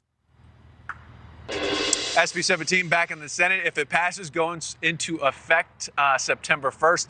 We're going to have to wait and see what happens with this, Anna. All right, Xavier Walton, thank you so much. Thank you for watching. I like how they just randomly threw in some Asian guy there with broken English, and he probably was faking it, and he said, "Why do you think I'm a threat to national security without due process?" And like, what does that have to do with China buying land from Texas? Nothing. That's just News Nation letting you know that they're soft as baby shit and they're as fake as CNN. Totally unnecessary. Just cause. Just don't forget, we're kicking out border crossers and the lefties are mad. That's the only reason why they stuck that in there. Anyways, next up, this title is dog shit. The title is Trump Threatens Lawmakers for Exposing ICE Abuses. ICE hasn't abused anybody. So that title was wrote by a lefty. What this is actually about is AOC claiming that Congress did nothing wrong and that ICE and Kristi Noem are breaking the law. This is in reference to, I can't ever remember the mayor's name, but he's the mayor of Newark. He was arrested for forcing his way past the entrance gate at an ICE detention center. He was arrested for criminal trespassing. He had some of his comrades with him. They were also roughing up the federal agents, but they claim it was a lie. Like, we're literally watching them do it on camera, and they're like, no, that's not what it was. Apparently, there was no protest. Nobody forced their way in, whatever. But we got a threat. It sounds like a threat from AOC. It's coming up next. But first, we're going to read through the chat, see what you hooligans think about Texas pushing back on foreign land grab. Like I said, I think it's a good idea. I hope they pass the bill because it'll prevent the CCP from buying land in Texas as well as anywhere else unless Abbott allows it, which doesn't mean it's stopping it. It just means now you got someone to blame if that happens, right? So if China comes in and buys all up at Texas, you can blame Greg Abbott for that because he's the one that can say yes or no when it comes to the land grab. Now, like I've been saying, I think we need a federal law that's like this, where foreign companies can't just come in and just buy America. Like, we're not for sale. I don't understand why we allow that. Anyways, reading through the chat. Russell, yeah, those countries should not be allowed to buy land. Yeah, it just doesn't make sense to me.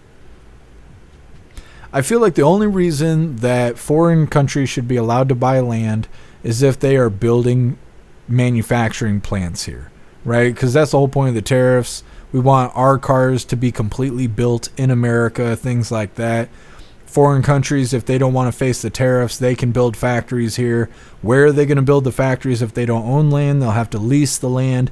Now, I don't have a problem with them leasing the land, but I could see them having a bigger investment if they actually purchase the land and then build a manufacturing plant on top of it. But if they're not doing that, if they're just buying the land for owning it, or they're trying to set up residential crap or anything like that, I don't think that's a good enough reason. I think it has to be tariff-related manufacturing if they're going to purchase a land. And even if purchasing was off the table and they're only allowed to lease, I'd be fine with that too. But them coming here and buying 500,000 acres of property just because they got the money to do it, that's not a good enough reason, in my opinion.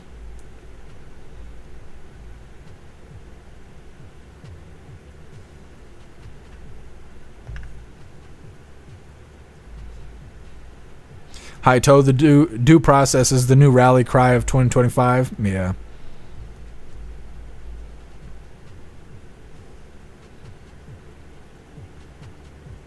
High toe, it's our land. We can't buy other countries' land, just embassies. In my state, they build a loud Bitcoin farm on the land that they bought. No, that's annoying. That sucks.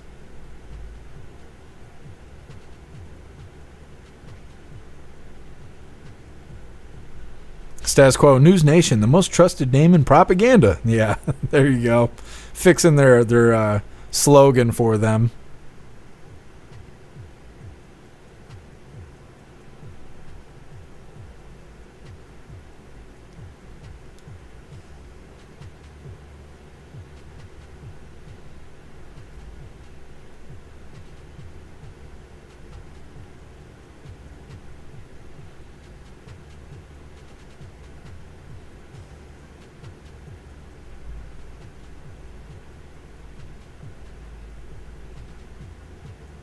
Hi-To, how do they get it? Buy it from homeowners or auctions? I assume so. I don't know how they're getting it because, you know, how do you just randomly come across so much property for sale all at once? Because that's what it seems like they're doing. They're buying like large amounts of land all at one point, like all at one purchase. Jack, recode the Democratic Party. Oh man, you couldn't say that loud enough. That needs to happen yesterday. Crit Kiss, agree. Take our shit back. F the CCP. Yeah. Magic Moon, happy freedom to you. Confiscate Chinese held land. I think we should. There's no reason, like, if they bought all of America, would you still need a passport to come here? You know, like that's kind of the thing. It's like they're trying to just purchase the land. It's another form of invasion, I swear. What's up, Boosted Flames? Happy freedom to you.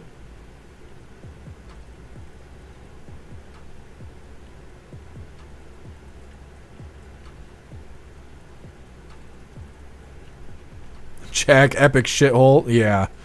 Well, and like I said, they've stopped the construction for that. Thankfully, we'll see how it turns out. What's up, Giggling Spy? Happy freedom. Giggling Spy, non-citizen should not be able to own U.S. land. Yeah, I agree. My feed, happy freedom to you. No, communism countries should never own our land. Muslim communities and all of that can go home and build their own. Yeah.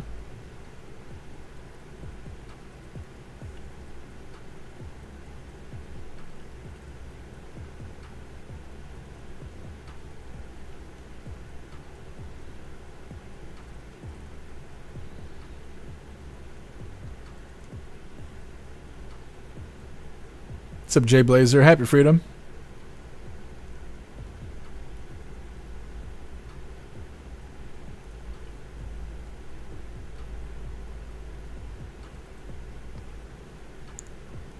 What's up, Rockin'? Happy freedom to you. People creating their own countries inside America, separating from the corporation called U.S. It's becoming more prevalent. Knowing the codes and regulation helps with comprehension. I don't know. There's a lot of people that talk like that. What do they call themselves? Sovereign citizens or whatever? Or they're like, I'm not driving on the road. I am traveling in my property. Like using semantics to try and avoid accountability from our laws. If people never think about this until it happens with Texas. Texas always talks about separating from the U.S. But if they did, they would lose resources from the U.S., including our military. And what would happen if there was a declaration of war? Right? Texas couldn't fend off the U.S. by itself. Same thing with these, like Epic City, right? Epic City doesn't want to be a part of America. Good luck to you. Like, you'd be eating shit. You would be eating shit. They would not allow that to happen. It'd be terrible. Now, Texas, they put up a fight. A little city inside Texas, you'd be fucked. You'd be getting railed by Texans all day. Like, it's just, you know, so separating from the U.S. while being inside the U.S. and pretending that's going to work, that ain't going to work. That's not a real thing. That's a fucking fever dream. That is never going to work. What's up, Kicks? Happy freedom.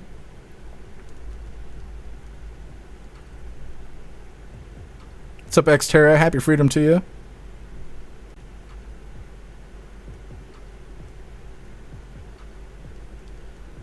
Well, Blanky, I'm tired of China buying farmland in Oklahoma.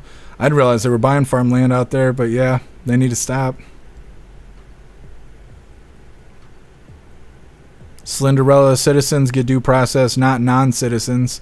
No, because of the way our constitutions wrote, non-citizens somehow get rights too, but let's look it up officially. Let's see. Non-citizens, let's see, how should I word this? Have the right to due process.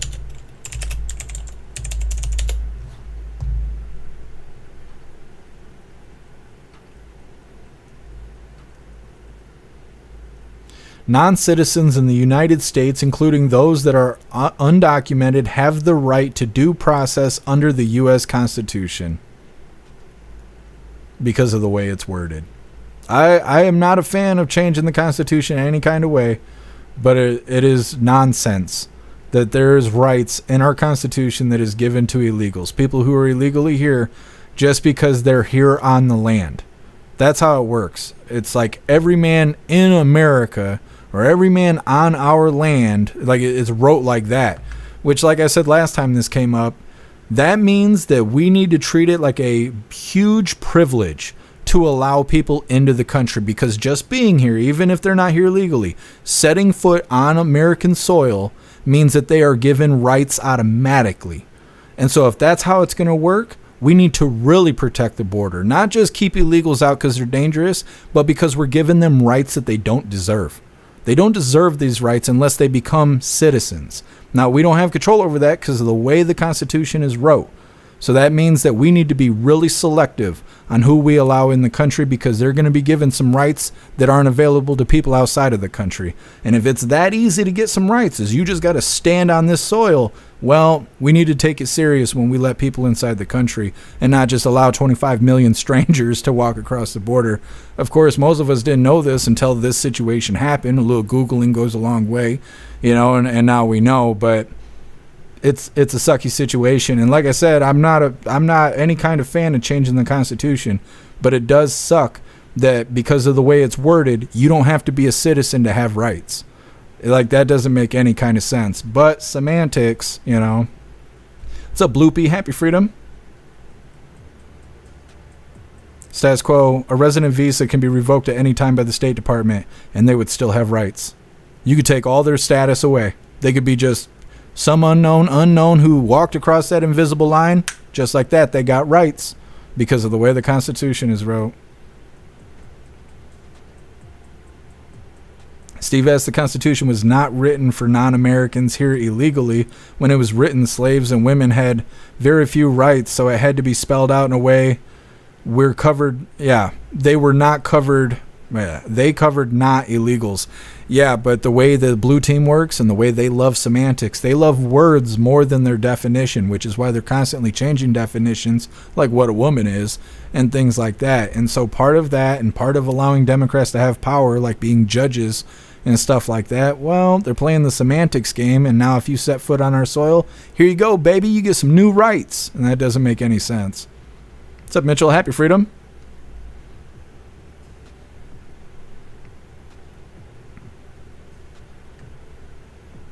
Yeah, Mitchell, I feel the same way. I can't read this stuff out loud, but yep.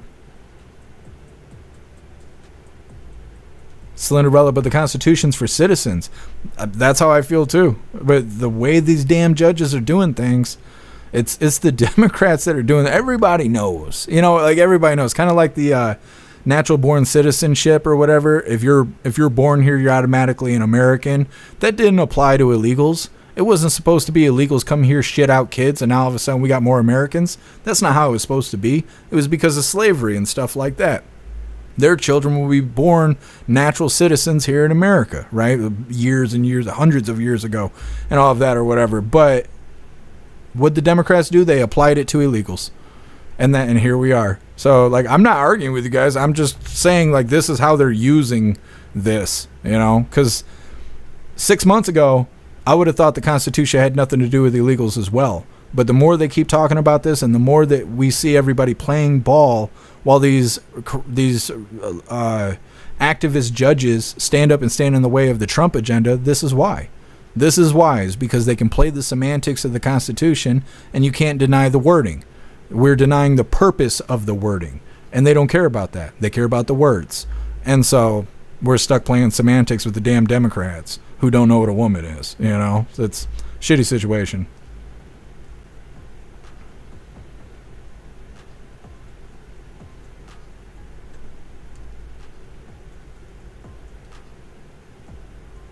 Wet Blanket, that's why Trump enacted the Alien Enemies Act. Yeah, because of that. Yep.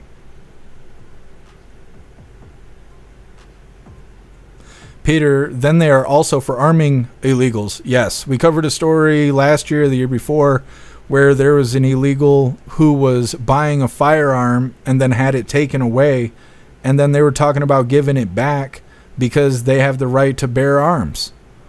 And that was a controversial thing. That's like California, which we haven't covered a story about this in a long time, but for a while in California, they were recruiting illegals police officers.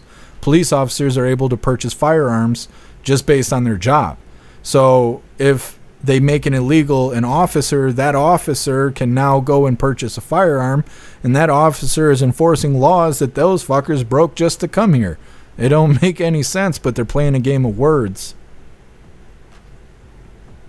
Peter, and illegal voting. Well, and that's another one. Federal elections are the privilege that Americans have. So that means if you vote in a state election, you do not have to be an American citizen. You can be an illegal. I Google this shit all the time because apparently guessing isn't going to work. Common sense doesn't work in this situation because it's all semantics. It's crazy. So what's up, Rhyme Time? Happy freedom to you.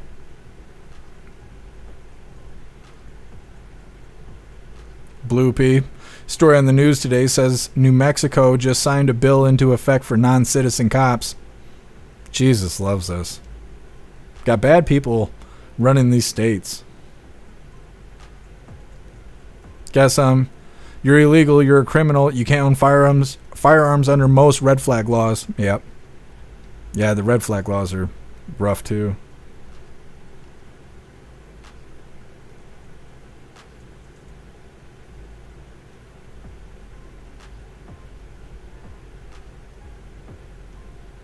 Wayward, when the Constitution was wrote, America was still being built, bringing in new people. We should be protecting our border 100%. Absolutely. And that really puts things into perspective. You always think you want to keep border crossers out because they're strangers. You don't want strangers in your house. Why would you want strangers in your country? But now that you know that they're gaining rights just by stepping foot here, is just that much more of a reason to keep strangers out. You want to come here, you got to come here legally. Guess Stoner, I should be able to buy a fighter jet if I have the money for it. I agree.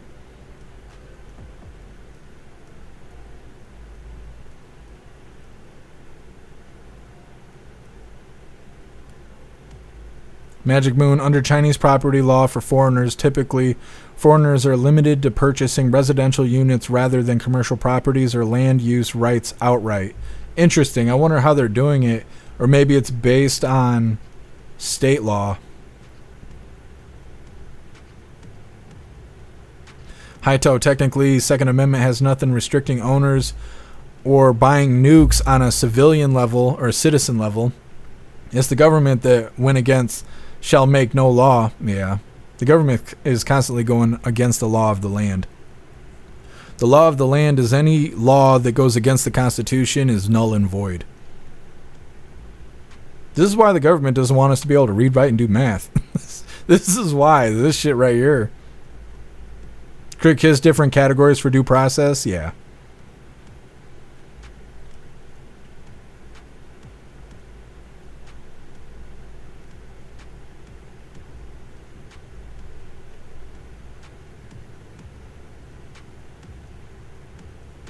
Man, it just doesn't make any sense. You're right.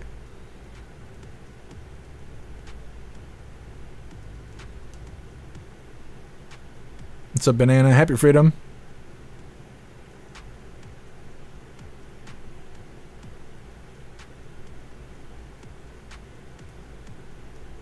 Mitchell, I was going to buy an M2 Bradley and park it in my front yard. I mean, why not? It's going to look like the American Legion when people drive by.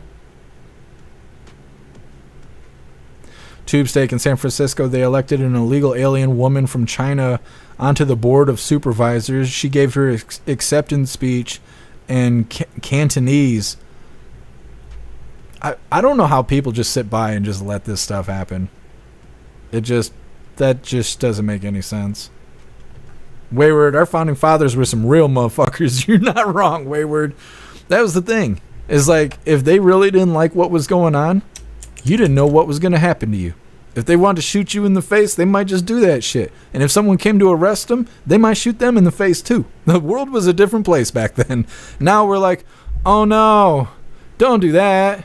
Ah, darn it. Like that's us. We're just like watching everything fall to pieces. We're like, ah, man, sucks. I mean, yeah, obviously you don't want to break the law. You don't want to hurt people or nothing like that. But we're not really willing to stand up and do the thing. And most of it's because we're not united. People don't have common sense anymore. You know, you got liberals who drink out of the same water as conservatives, and liberals will be like, let's poison the water. Why do that? Because Trump's the mean man. Yeah, but you drink out of the water too. So what? That's exactly what they're like. They're like, let's burn down America. I hate America. You're an American. You live in America. They're like, don't say that. Like, stupid liberals. Dumb as shit. Toxic. Anyways, like I said, next up, I hate this title. This title is awful, but it's titled Trump Threatens Lawmakers for Exposing ICE Abusers, which I don't even know what to say about that. So far off from what the actual video is about. This is AOC claiming that Congress did nothing wrong and that it was ICE and Kristi Noem that was breaking the law when the mayor of Newark went there with a bunch of people who were protesting, and then him and his comrades forced their way into this gated area at the ICE detention center.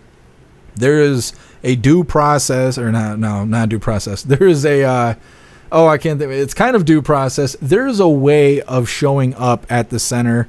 There's a way of getting it done. You need to give them 24-hour notice that you're going to be there, and they will arrange to do whatever it is you need to do. Now, these guys just showed up knowing that they did not take the proper route to go into the facility. They knew that they were going to be stopped at the gate, and they wanted to make a scene because that's what Democrats do. So with that being said, we actually got two videos we're going to play back to back. We got AOC looking like a dumbass, making threats and blaming Kristi Noem and ICE for breaking the law. And next up, we're going to show protesters that are sitting outside of that very detention center. So hit that like button over on Rumble as well as the CommuTube, and let's get into this. Recently, what they said is that DHS is allegedly looking into arresting members of Congress who were showing up for their legal and constitutional obligation to conduct oversight. If anyone's breaking the law in this situation, it's not members of Congress, it's the Department of Homeland Security. It's people like Tom Homan and Secretary Kristi Noem. You lay a finger on someone, on Representative Bonnie Watson Coleman, on Representative, or any of the representatives that were there, you lay a finger on them, we are going to have a problem. Because the people who are breaking the law are the people who are not abiding by it.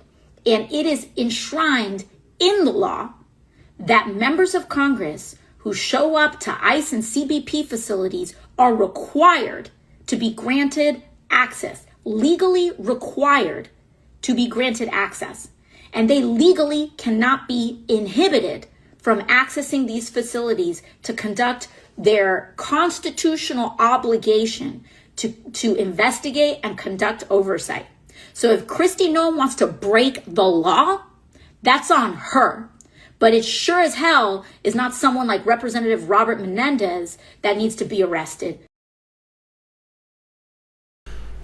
Okay, so making threats, I'm sure she won't be held accountable, just like when she was given master classes on how to evade ICE. I'm sure they'll just continue to let her do it. I don't know why. I don't know if it's because there really is no accountability. I can't tell if it's because she's a woman. I can't tell if it's because they like her boobies. I'm not sure what it is, but they never hold Donkey Face accountable ever, and I can't stand that. Either way, like I said, we got a doubly here. This next video is titled Protesters Outside the ICE Detention Center. This is where the mayor of Newark was arrested for criminal trespassing. This is idiots, like I said, at that facility. And yeah, that's basically it. So we're not going to watch the 39 minutes of this nonsense. We're going to just kind of skim through this. This is from earlier today. There's protesters out there. I don't even know what their message is, right? Because these people forced their way into the gate. They tried to do an insurrection. Didn't work out. Guy was arrested. He's got court now. Lots of video of them roughing up those federal agents. So I don't know what the protesters are here for or what their message is, but we're going to listen to them cry for a couple minutes. Like I said, we're going to skim through this. They are so unfaithful. Why are we using the words of faith to actually do harm? Prostitute. This current administration does it over and over again. This current administration is trying to manipulate the faith community and trying to have people stand up to support them in this vicious cycle of violence. Again, may they be reunited with their loved ones. May they be able to hold their precious children in their arms again. The husband of one of her dear students is inside Delaney Hall. And I'm going to read the post she put on Facebook 2 days ago. It was a public post, so she gave me permission to read it. And then I'll give you a brief update. He's demanding an end to this craziness, demanding detentions and deportations. So, with this, I think we're going to bring up our solidarity singers, right, who are going to give us some energy so that the people here standing get that energy. Come on, man. Thank you.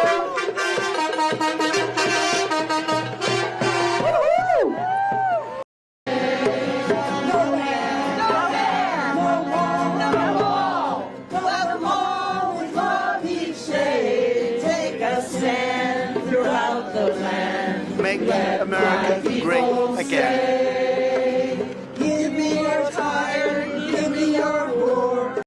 Speak Portuguese, to speak Creole, had to come out and speak and inform our community, our minorities, what's going on and what's happening here. So, American values. If we want to have a relationship with God as a parent, Okay, anyways. So yeah, everybody had the day off today, and so they were just there hanging out for no reason. Nothing really going on, just doing the thing. Stupid. So stupid. I still don't know. I still don't know what the hell they're out there doing. Like, who are they mad at? ICE, oh no, don't do your job. You mean. Why are you locking up the illegals? Why are you locking up the people that are here illegally? Why didn't you let the congressmen and all them assault you? Why you arrest them? Like, what are they there for? What are they doing? Bunch of nothing. Either way, next up we got Shawn Combs trial. Here's what happened on day one. Some details now that the trial is getting started. It's coming up next, but first we're going to read through the chat, see what you hooligans think about these idiot protesters standing outside of ICE because they got nothing better to do with their worthless lives. And AOC making threats and claiming that ICE and Kristi Noem is who's actually breaking the law, not the mayor of Newark and his comrades. Guess they were protesting their Depends leaking. I think you're right. Russell, go home, people. Yeah. Let's see. 10-man, Trump screwed up their plans in 2016. Just think of the shape we'd be in if Hillary won. Oh, we'd be in the FEMA camps already. We'd be in the green zones.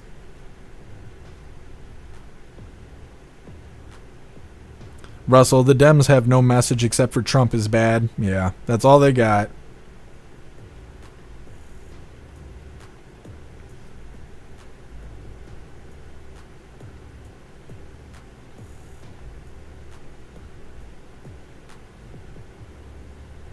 Disco cringe overdose, yeah. My feed, these people are insane. They are. I don't even know what they're there for. I don't even know what they're protesting. They just had the day off.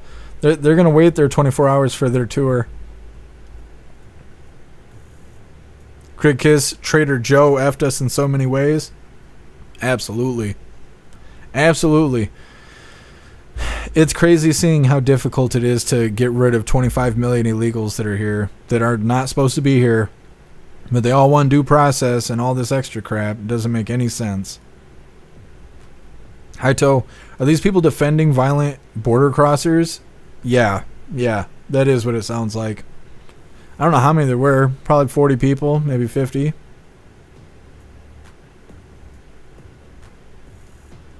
Shroomish, just because I buy a plane ticket doesn't mean I can go on a plane whenever I want. There's a process. Absolutely. That's a great analogy there. They claim, well, like AOC is claiming, these people have the right to be there. Well, yeah, but they couldn't show up at 2 o'clock in the morning and just want to be there. There is a process of how things are done. Sage Pub, AOC is such a mess. Poor thing. She'll be all right. Yep. Resistance. It's because she's got that big juicy Latina booty. That's right. I can't think of his name. Oh, pimp on a blimp there. Yeah. Alex Stein.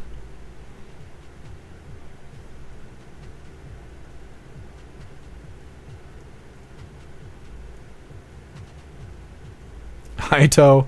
Physically, she's okay, but the craziness makes her look way worse. I agree. Having an ugly personality is unfixable.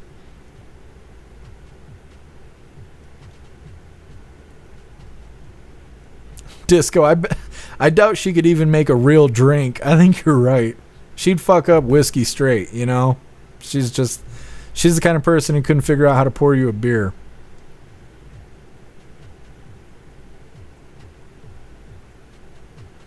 Tony Rez, AOC is an agent of chaos. Yeah, absolutely. Sled Dog, crazy eyes are so hot. No, I thought so when I was in my 20s.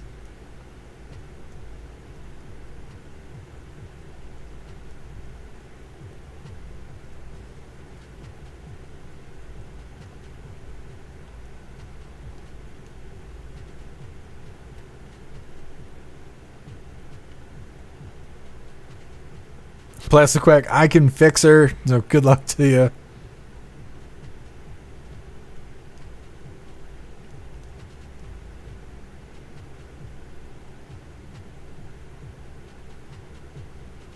Murdercom, man, the YouTube chat loves Diddy. Probably. I don't know. I haven't got that far. YouTube chat is the last one I read. What's up, Meta? Happy Freedom.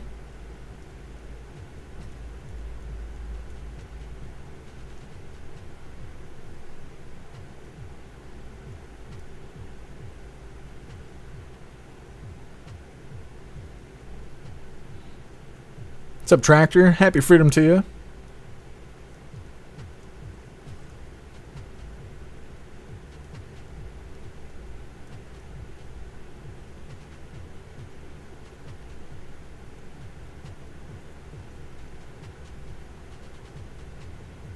Agent O, we don't love Diddy. I don't know what the verdict is yet. I haven't figured it out. Agent O, the beer would be all head. Yeah. It would be if AOC poured it.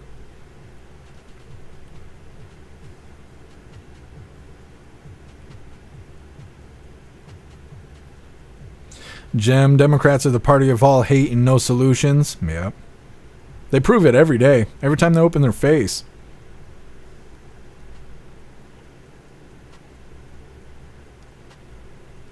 Mitchell, if the baby oil don't fit, you must acquit. Is that how it works? We're going to find out.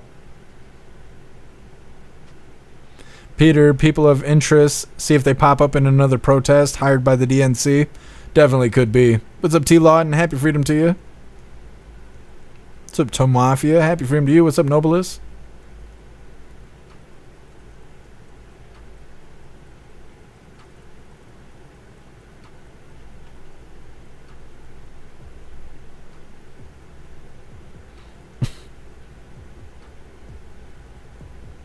Wayward, we're comfortable. Yeah.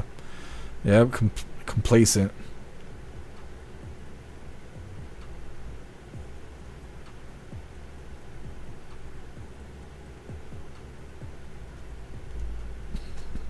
Guess I'd do AOC, but not dinner. I'm just gonna read that part right there.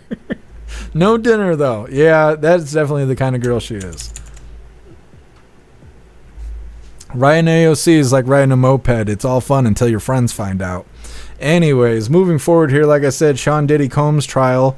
Here's what happened on day one. Let's get this pulled up. All right, in this video, they're going to be talking about how there's 5 charges, but they don't tell you what the 5 charges are. All they say is that he is being charged with sex trafficking and racketeering.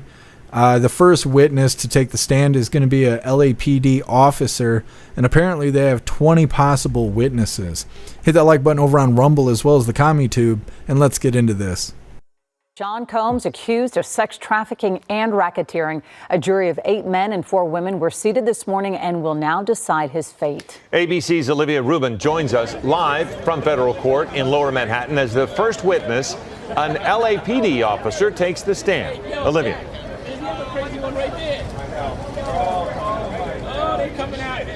Guys, the first witness on the stand, and both sides have given their opening statements, which really gave us the first view into Combs' defense here. And really, they say it was all consensual.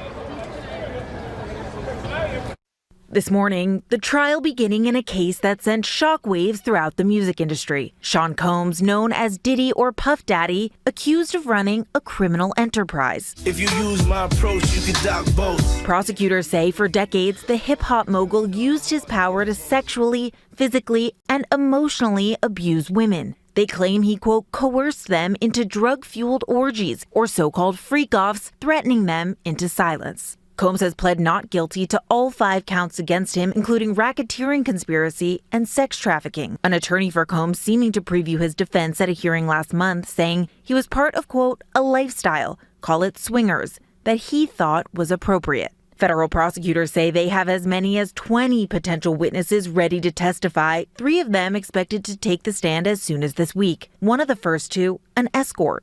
The third witness, one of the most high-profile, singer Cassie Ventura, Combs' ex-girlfriend. Evidence expected to be introduced in the case includes this surveillance video obtained by CNN showing Combs striking, kicking, and dragging Ventura at a Los Angeles hotel in 2016. Combs has since apologized. For the prosecution, they're saying that this video is an example of multiple instances of assault and sexual battery against Cassie by Shawn Combs as a part of this criminal enterprise. But for Shawn Combs' defense, they're saying that he and Cassie were in a very tumultuous and domestic violence-based relationship, that they both hit each other. During jury selection, some prospective jurors said the video was simply too much for them. But this morning, both sides whittling down hundreds to a jury of 12 plus 6 alternates who will decide the case. That jury made up of 8 men and 4 women.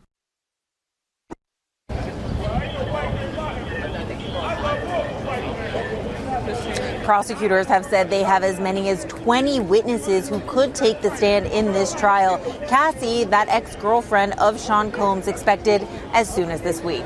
Olivia Rubin, ABC 7 Eyewitness News. Well, we'll continue to get details about the Diddy trial. It'll be interesting when saucy details come up. Right now, we're just in the beginning stages, but once we actually get some testimonies and all of that, it'll be interesting. Next up, we got the last little bit of the news. It's titled Lefties Losing It, and in this one, it's titled Versace Pulls a Bud Light with Dylan Mulvaney's promotion. It's coming up next, but first, we're going to read through the chat, see what you hooligans think about the Diddy trial. 10 man busting out the gay fish. Kanye will never forget about that. Oh, yep, throwing the chapstick at you. There you go, Klaus. That one's for you.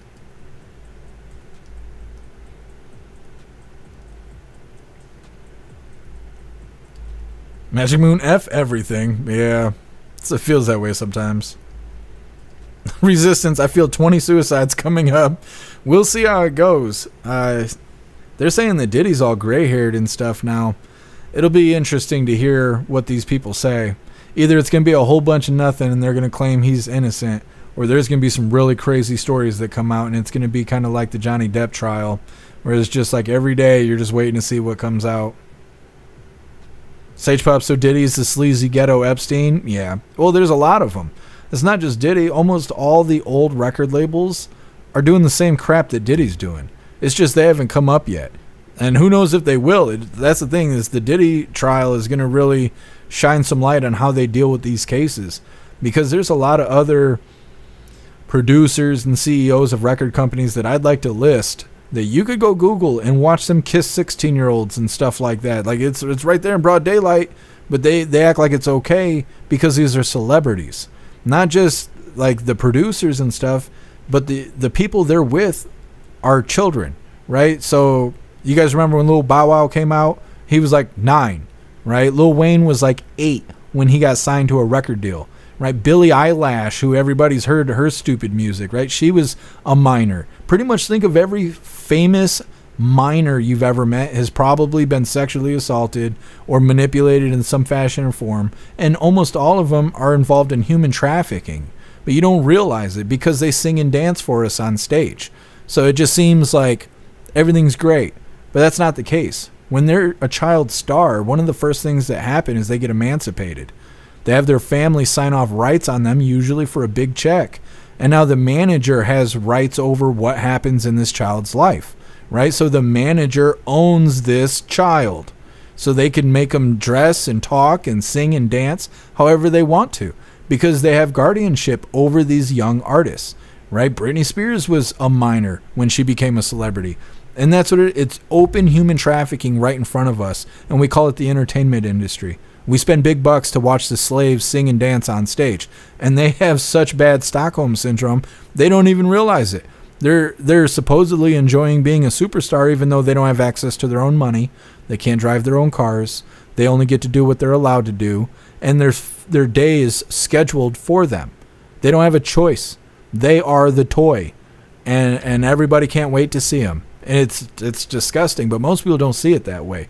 They don't realize. Even when I was going to school for music production and audio engineering, I was still excited to be a part of the music industry.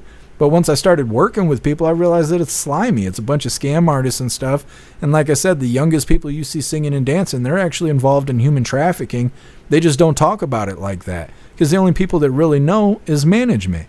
And so Diddy, he's just the tip of the iceberg in a lot of ways. Josh 1776, what happened to the Pokemon calendar?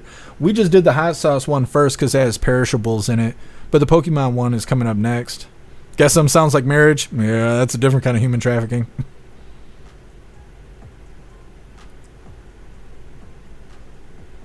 Stoner, I can't read that out loud. It'll be interesting, though. Yeah, Shroomish. That's exactly what I'm talking about. But I can't say that stuff. I ain't trying to get sued over this nonsense. That's what I mean, though. Just look up any celebrities that are children, and then follow the dots. And it's human trafficking. Stoner, Diddy did it, didn't he? He did. Diddy did it.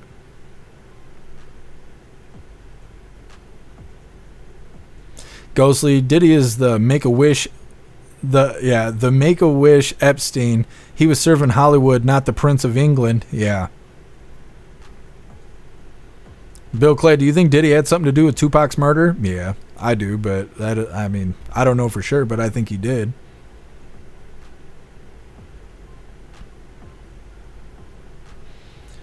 Roy, happy freedom to you. F music industry, F Hollywood, F Disney, F Diddy. Yeah. Yep. Ghostly, don't stroke the furry wall while smoking that Jeffrey. Mm-hmm.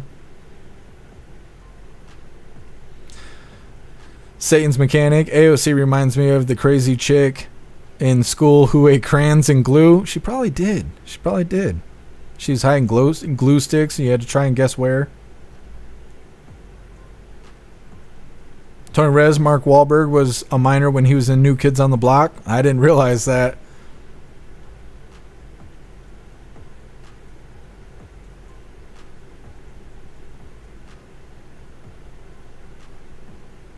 Russell, hot sauce is not that perishable.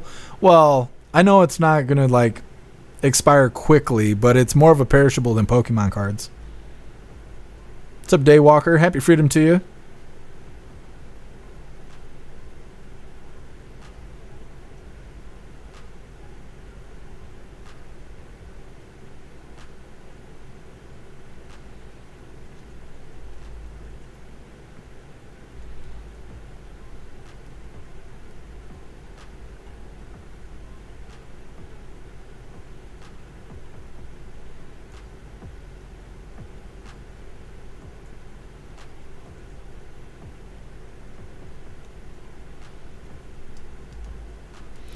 Well, for you hooligans over on Twitch, drop a 1 in the chat if you're done dealing with the troll. They're just trying to put us in a position to get that platform suspended. It's up to you guys.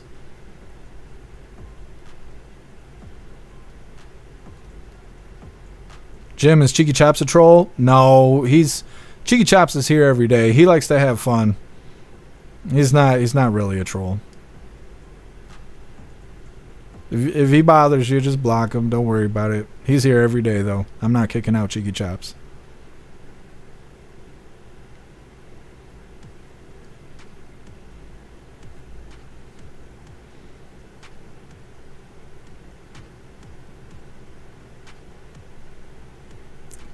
Kicks. Ain't no trial like a Diddy trial. You ain't wrong. They've got 3 Diddy documentaries on Netflix. His trial just started. I don't even know how that works. Wayward, yep. Michael Jackson was a minor, yep. Puffstein. Never thought about that. Yeah, he is the Puffstein, isn't he? Puffstein didn't kill himself.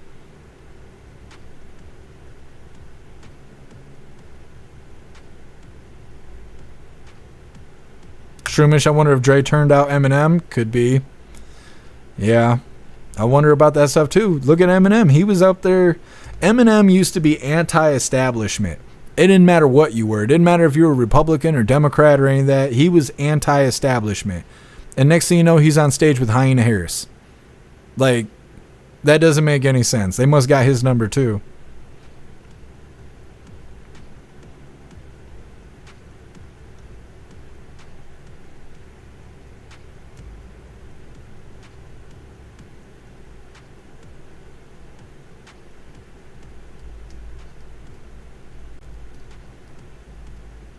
Rich, been a while since we had an OJ type of trial. Lots of headlines. Yeah, I mean, Diddy is a big fish. He's a big fish. That's why I'm really interested to see what these details are, because that video we just covered made it seem like it wasn't a big deal. They're like, yeah, we got like 20 witnesses. What? You got like 20 years of crime. There's only 20 people that witnessed it. That doesn't make sense. Over 1,000 victims. There's only 20 witnesses. That doesn't make sense. So I'm really interested to see how this goes. Yeah, no worries, Jim. We all got to figure out how to get along together. Recently, I've had a lot of people asking me to ban other people and stuff without anybody actually breaking any kind of rules. Instead of trying to cancel each other, we need to just get along. And if you can't get along, block them. Don't beg me to kick somebody out of the chat that wants to be here. You know, the only reason people get kicked out is if they break the rules. That's it. You know, being malicious, being outwardly malicious. Jack, they got his number all right. Yeah. Yeah. Disco, they do those endorsements for money. They're greedy. Yeah, but Eminem is one of the highest paid rap artists in the world. And like I said, his whole brand was anti-establishment, right? Him being a white rapper itself, the image was to break the box of stereotype, to not be stereotypical, to be unique, and to be good at what you're going to do, whatever that may be. But do not let people hold you back. Do not let people tell you what to do. And then he's sitting there with Hyena Harris on stage. I mean, yeah, I'm sure he's greedy and he wants the money, but I don't think he was on stage with Harris because of money. I think it's because they got dirt on him, just like everything else. You do what we say or we're blackmailing you. Like Jack Black, right? He's on stage. How many people they have come out for the DNC, for Hyena Harris, right? They had people coming out left and right, and yeah, she did rack up bills, but I think they got, you know, each one of those celebrities, they got their number.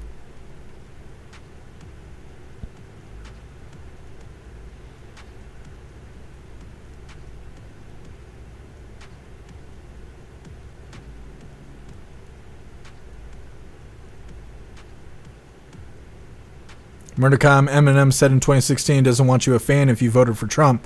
Yeah, but all of that was after Relapse.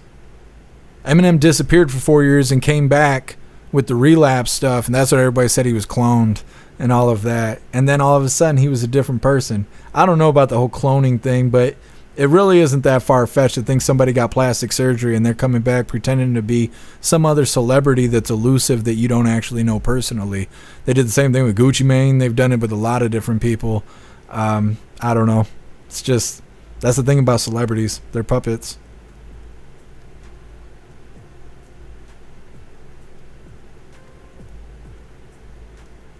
Sled Dog, where's Bobby? I don't know. We have to summon him. Everybody on Rumble has to type Bobby in the chat. Jim, child actors are probably trafficked. Yeah. Noblest Garth Brooks tried to do that before he got wrapped up in sexual assault charges. Yeah. Well, and you know, that's what I mean. Like, they got your number, right? You do what we say or else. And that's how it goes. Look at Eric Adams. When Eric Adams was allowing illegals to come to New York, he was the greatest person in the world. They had him all over the news. Oh, sanctuary cities. Oh, it's so great. Get a free trip to the Big Apple. Woo, lucky you. And then he turned around and asked for funding from Biden because he couldn't afford to take care of all the illegals. Biden told him to get fucked, told him he wasn't getting any money. Eric Adams was like, well, we're going to have to pull resources from first responders, from firefighters, from police, because the Biden administration won't give us money to take care of the illegals. Next thing you know, he was being accused of receiving funds from the Turkish government. He was being raided by feds. His chief of finance for his campaign, some 20-year-old woman, she got raided, got her devices taken by feds, and all this corruption accusation showed up. And next thing you know, Trump's doing that special little dinner where he had his little bow tie and stuff, but Ian Harris didn't show up, and he's cracking jokes with Eric Adams. He's like, that's what happens. You make the Biden administration mad, and look how they do you. Because that's how it goes. That's how it goes. They either got dirt on you, or they're going to blackball you. They're going to put accusations on you that you're not going to be able to get from underneath, and you're going to get buried by it. And that's how it goes. They got your number one way or another. And for people like us, they just shoot us in the face and call it a day. Put our face on the screen and call us a white supreme pizza and tell the world that we deserved it. And that's it. And that's how it goes. And we're all playing the game together. Either way, let's get in this last little bit of the news before we get into the fun stuff. Like I said, we got lefties losing it. This one's titled, Versace pulls a Bud Light with Dylan Mulvaney promotion. Hit that like button over on Rumble as well as the CommuTube, and let's get into this. And it's time for Lefties Losing It. I'll be bringing you a Biden extravaganza shortly. But let's start with one of our favourites, Dylan Mulvaney, who has made a career out of mocking what he calls girlhood. And despite causing more than $1 billion worth of damage and almost destroying Bud Light with an endorsement, he is now promoting another iconic brand, Versace. So pretty, I've never seen you in that dress. Sure you have, honey. This is the one that I always pull out when my relationships start to get a little serious. Come on, man. Yes, I'm sure they'll have the ladies flocking to buy those overpriced Versace garments. Well done, Donatella. Let's check in on a protest that took place in recent days where masked anti-Israeli activists stormed Columbia University, taking over the library. They may have learned something in there.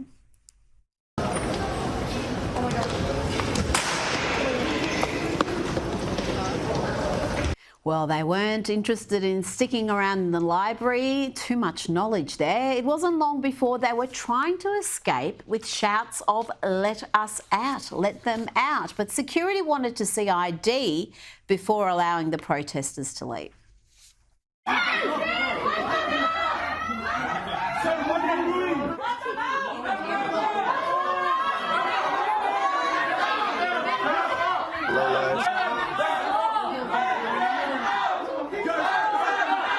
Remember the days when you needed to have an IQ above room temperature to attend university? Now the most dangerously dumb seem to be recent graduates. I mean, where else will you hear something this silly? Let's say you had to pick a country in the Middle East to live in. What country would you choose? I would say Iran, but I know that it's not the best for women. Probably Iran, yeah. Yeah. They want to live in an Islamist hellhole where women are second-class citizens. Let's see what other profound insights these two have to provide. Are you guys also Free Palestine? Yes. Yeah? Yes. Okay, so what is your favorite Free Palestine chant? From the river to the sea, Palestine will be free. Do you guys know what river and what sea that chant refers to? Like the Mediterranean. I don't know. I'm gonna guess the Arabian Sea. And what river? I don't know river names, but I know it's the one that's near there. Let's hear from President Trump now, diagnosing another Democrat, Chuck Schumer this time, with TDS, Trump Derangement Syndrome. Watch here as J.D. Vance cracks up. He's trying not to crack up, but he's losing that battle. Trump really is the funniest president. If you don't, and the Democrats are fighting it only because they want to fight. They have Trump derangement syndrome. You know, if it was somebody else, they wouldn't fight. If you had a normal person, if you had some stiff sitting behind you, they'd be fine. But they have Trump derangement syndrome. You know, Senator Schumer's become a Palestinian. Welcome. I don't know when they're going to give him the ceremony, whatever the ceremony may be. But It's terrible what's happened to the Democrats. Now to the ladies of The View, who are joined by former President Joe Biden and his wife, Dr. Jill. And good Lord, it was a sickly, sycophantic love fest. They like you, they miss you. I miss being here. We are beyond happy to have you here today for a lot of different reasons. But my question is, how are you? Looked like he was falling asleep there. Biden did struggle through the program with help from his handler, his wife, Dr. Jill, and he was not above engaging in more divisive rhetoric, painting America as inherently racist and sexist. Apparently, that's the only reason Kamala lost. But I was surprised. I wasn't surprised because they went the route of the sexist route, the whole route. I mean, this is a woman, she's this, she's that. I mean, it really, I've never seen quite as successful and a consistent campaign undercutting the notion that a woman couldn't lead the country and a woman of mixed race. Prostitute. Yes, he really said that. And he also seems to think that he would have beaten Donald Trump if he hadn't dropped out. I mean, there is delusional and then there's this. Knowing what you know now, do you think you would have beat him? Yeah, he still got 7 million fewer votes. Yes. There you go, okay? A lot of people didn't show up, number one. Number two, they're very close in those toss-up states. It was it wasn't a slam dunk, and look, every time I've been on the show, which I've been fortunate to be on more than once. Thanks for having me. Is that we talk? You guys don't focus on as much, and I think it's good on polling numbers. But let me put it this way: he's had the worst 100 days any president's ever had. Yeah, that's a fact. Yeah. That's a fact, is it, Joy? The man who managed to solve the ruinous border crisis within weeks of being in office has had the worst 100 days on record. Even old Joe in his feeble mental state doesn't really believe that, though he did try to blame his failings on the border on Donald Trump. Listen to this lunacy. He got on the telephone and he called Republicans, do not support it. It's legal, it'll work, it'll make Biden look good, don't do it. And they backed off. Can't someone be impeached for something like that?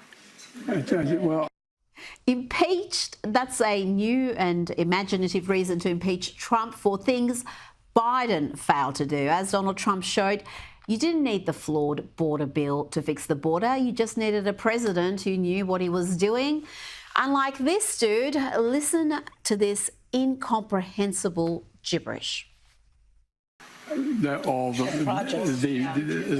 projects, the benefits. How do you lead the world without having the best infrastructure in the world? How do you lead the world without having the best health care in the world? How do you lead the world without having the best education system in the world? How do you lead the world when you don't have that done? What do you say to that? Joining me now is Newsweek senior. All right, that there is Lefties losing it, and that wraps up the news. We're going to get into our fun stuff. We're going to open today's door of the Advent Calendar sent to us by Tori Wayne. We got 2 funny videos of the day coming up. But first, we're going to read through the chat, see what you hooligans think about Lefties losing it. Russell, Trump's 100 days has been awesome. I agree. He says the worst ever. Like, leave it to Biden to say something like that. Russell, Harris lost because she's a horrible candidate. Yeah, 2028 is going to be crazy. 10-man TDS, baby. Yep, there's no cure for it.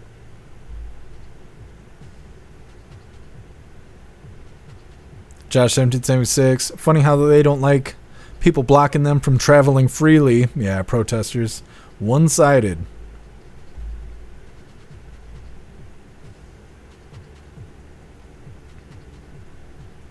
Jack, he's creeping them all out. Yeah. Leaning in for a sniff and all that. Tony Rez, elder abuse. Yeah. Jill Biden. Oh, Jill Handler there trying to string old man Walter along. Make a few more doll hairs. Some appearances before he kicks the bucket. Old age will catch up to him eventually. He can't be the oldest person out here collecting Social Security. Magic Moon, wow, delusional, believing his own lies. Yep, he does. He's lost. I mean, he's damn near brain dead. Kevin Peach Mints. Yeah. He's like, where? Ghostly, trolls used to be fun. Yeah, back in 2020, trolls were better at trolling.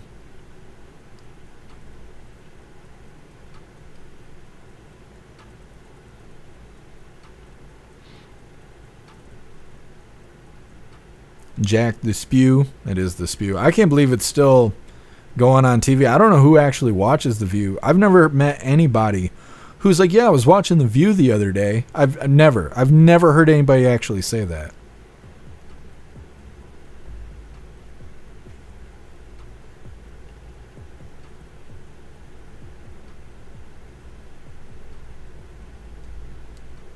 Meta. A nice frosty cold adult beverage. Yeah, I think we all need one after that little montage there.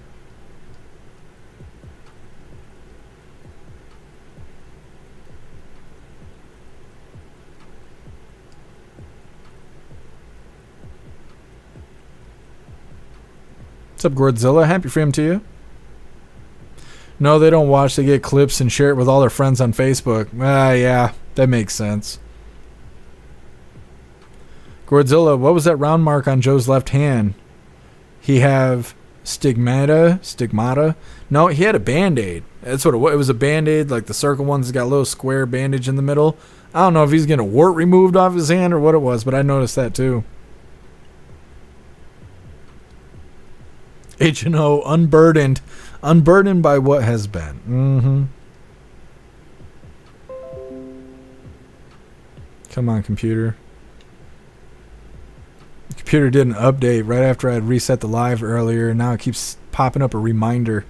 Like, by the way, I want you to reset. No, we're not resetting yet. Not yet.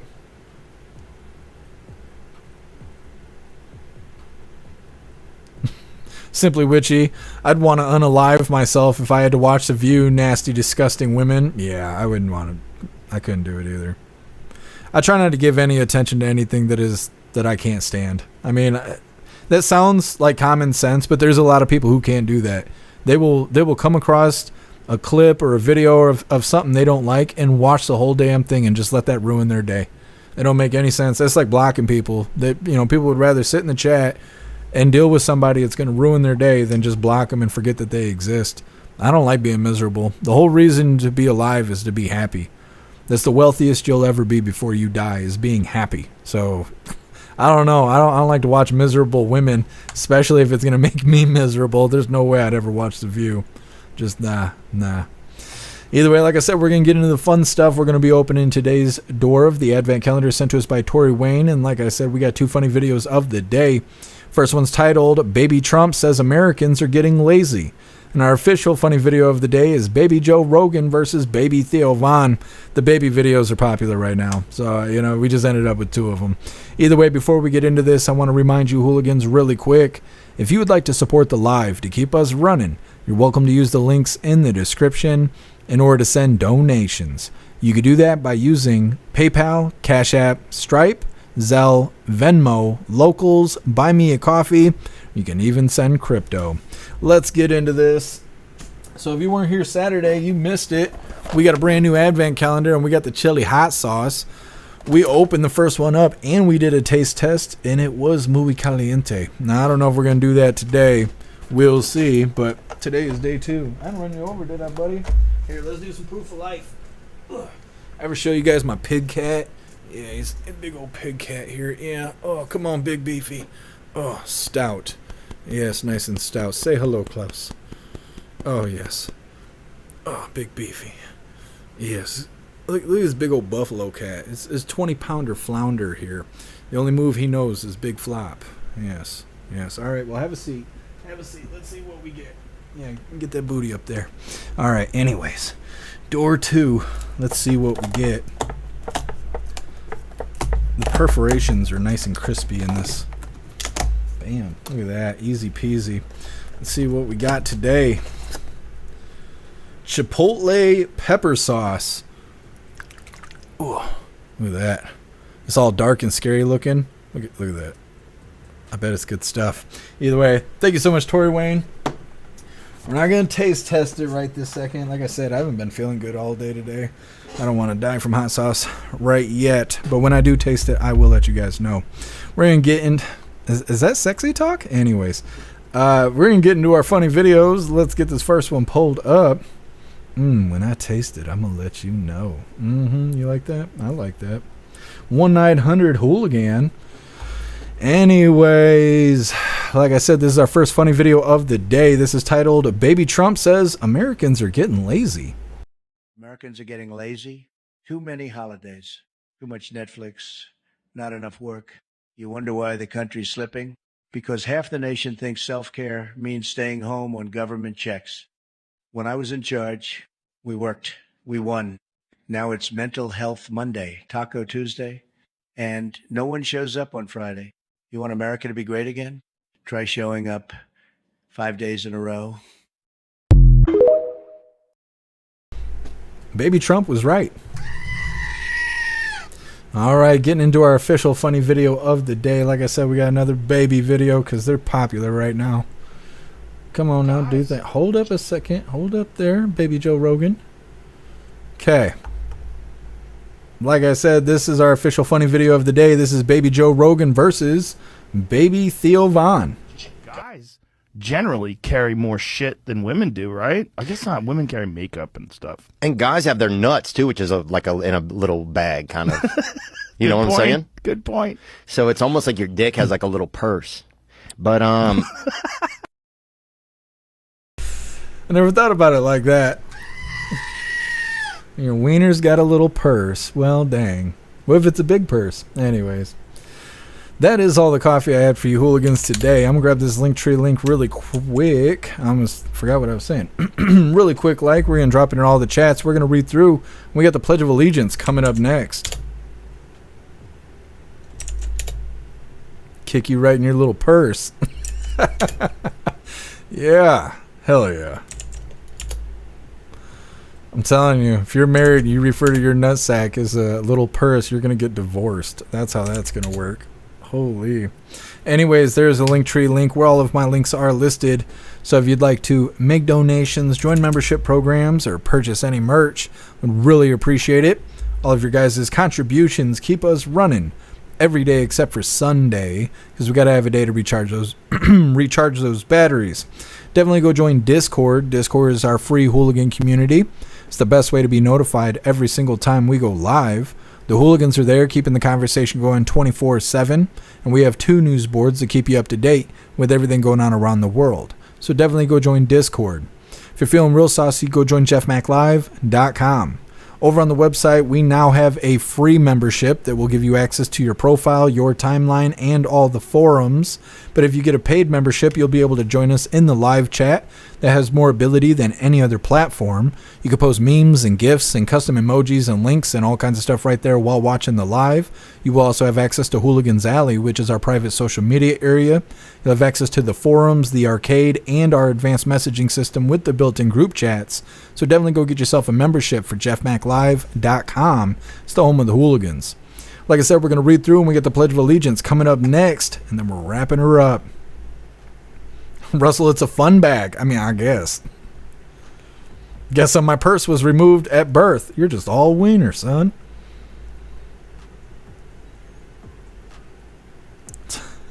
Tori Wayne, let me get a spoon. Hold on. Jesus.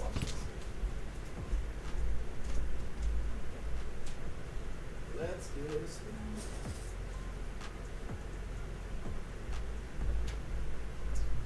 All right, Tori Wayne said I gotta try the hot sauce or she's gonna kick me right in my little purse.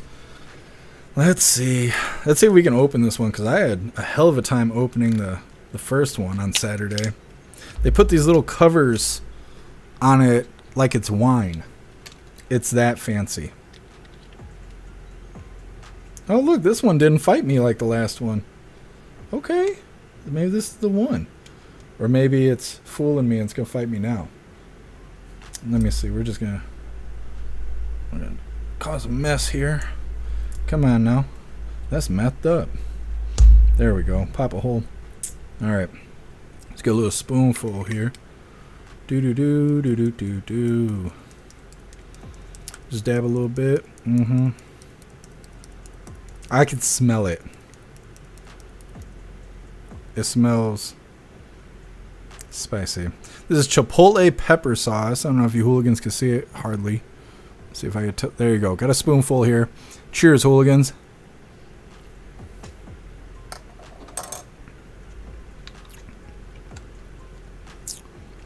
It is very peppery. Very, very peppery. Oh my. Good Lord. Holy. It's got a little bit of a barbecue sauce flavor. The bite is biting me hard. Right in the no-no spot. Ooh. It's got some heat. It's got some heat to it. The bite's about over. The heat is taking over at this point. My lungs are about 95 degrees right now. Holy. Anyways, trying to read through. Sweating out of my eyeballs. We got the Pledge of Allegiance coming up. That's fun. Anyways, guess some snort it. I couldn't snort it. Whew. It's hard to take it the way that I took it. Don't boof it. I'll tell you that. Tori Wayne, did you not learn from yesterday? No, that was Saturday. Yesterday was Sunday. Yesterday was my recovery day. Well, thank you for sending it to me, Tori Wayne. I appreciate you. Magic Moon, breathe. I'm trying. It's the inhale that ain't fun. If I could inhale through my butthole, this would be easier. But anyways. Kevin, when you get older, it's more like a backpack. I mean, I guess. You're trying to throw it over her shoulder and all that, you know. Ghostly, the tacos did nothing wrong.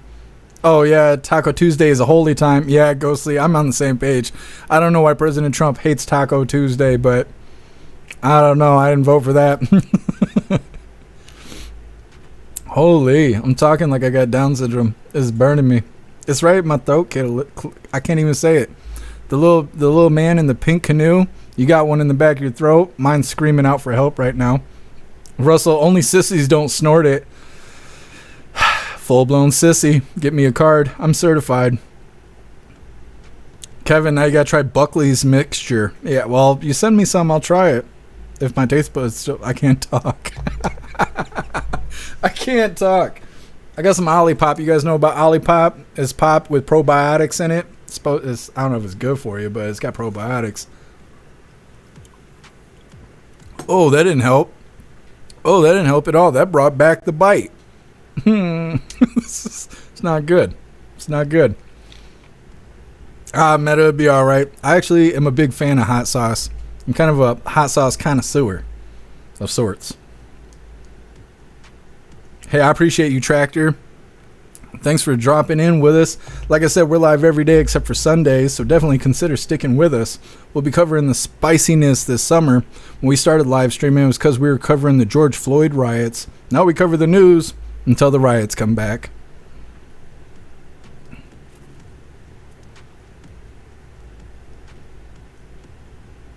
What's up, Rhonda? Happy Freedom. Cheeky Chops, why do you hate me? Oh, I don't hate you. What's up, Bob Lizard? Happy Freedom.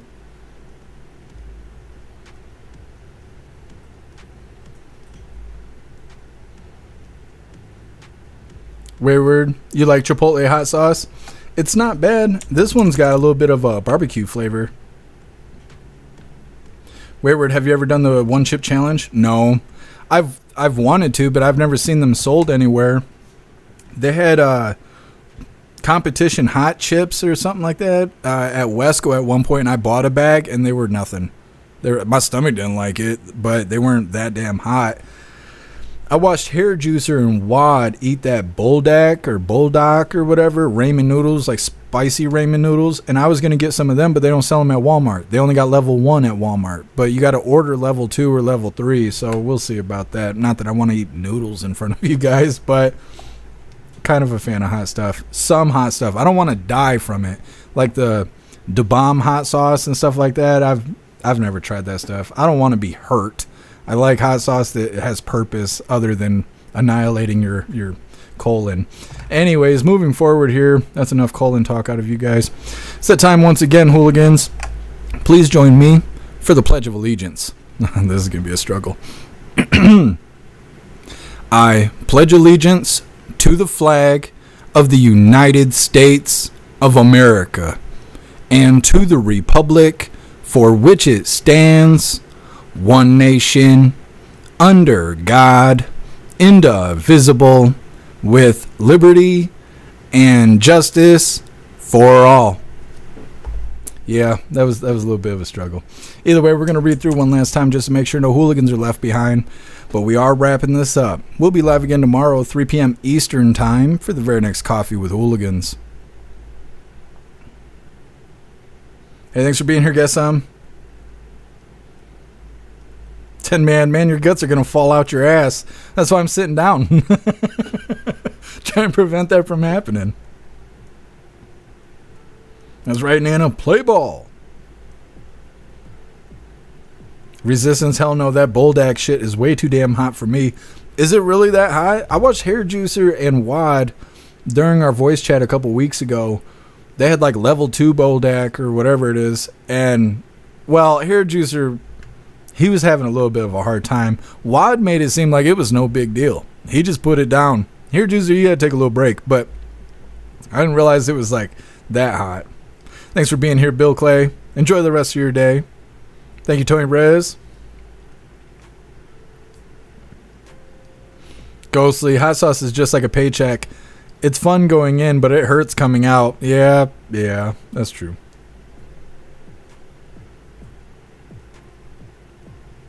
Ghostly, have you seen the hot chick with the Downs filter? No. No, that sounds offensive, but I'm going to look it up after the live.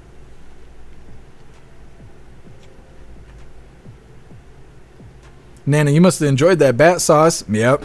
Used it until it was gone. It's good stuff, Nana. It'll be alright, Meta. No worries.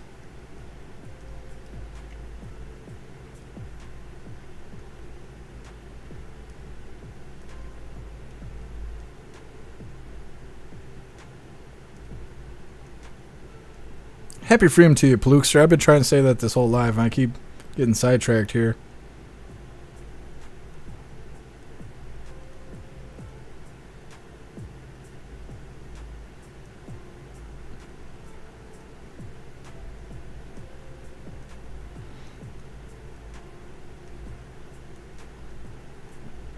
Lots of trolls today. That's alright. Hey, thank you for being here, Jim. Enjoy the rest of your day. Bob Lizard, I need to send you some habanero pineapple sauce. It's a hot mess. That actually sounds pretty good. I would definitely try it.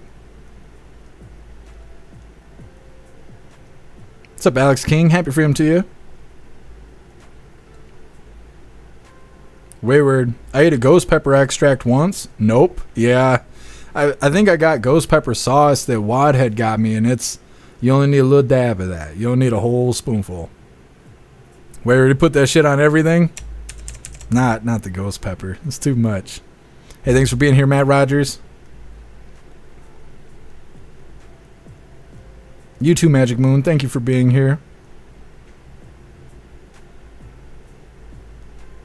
Appreciate you, Cricket Kiss. Thank you, Meta. Enjoy the rest of your day.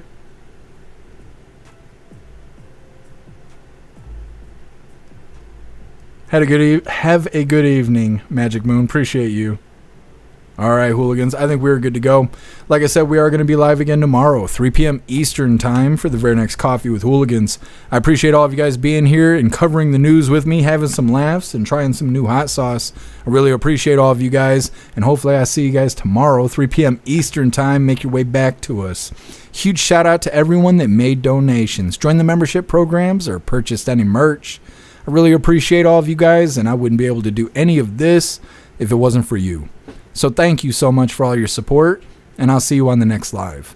Until then, stand tall, shine bright, and that's a wrap.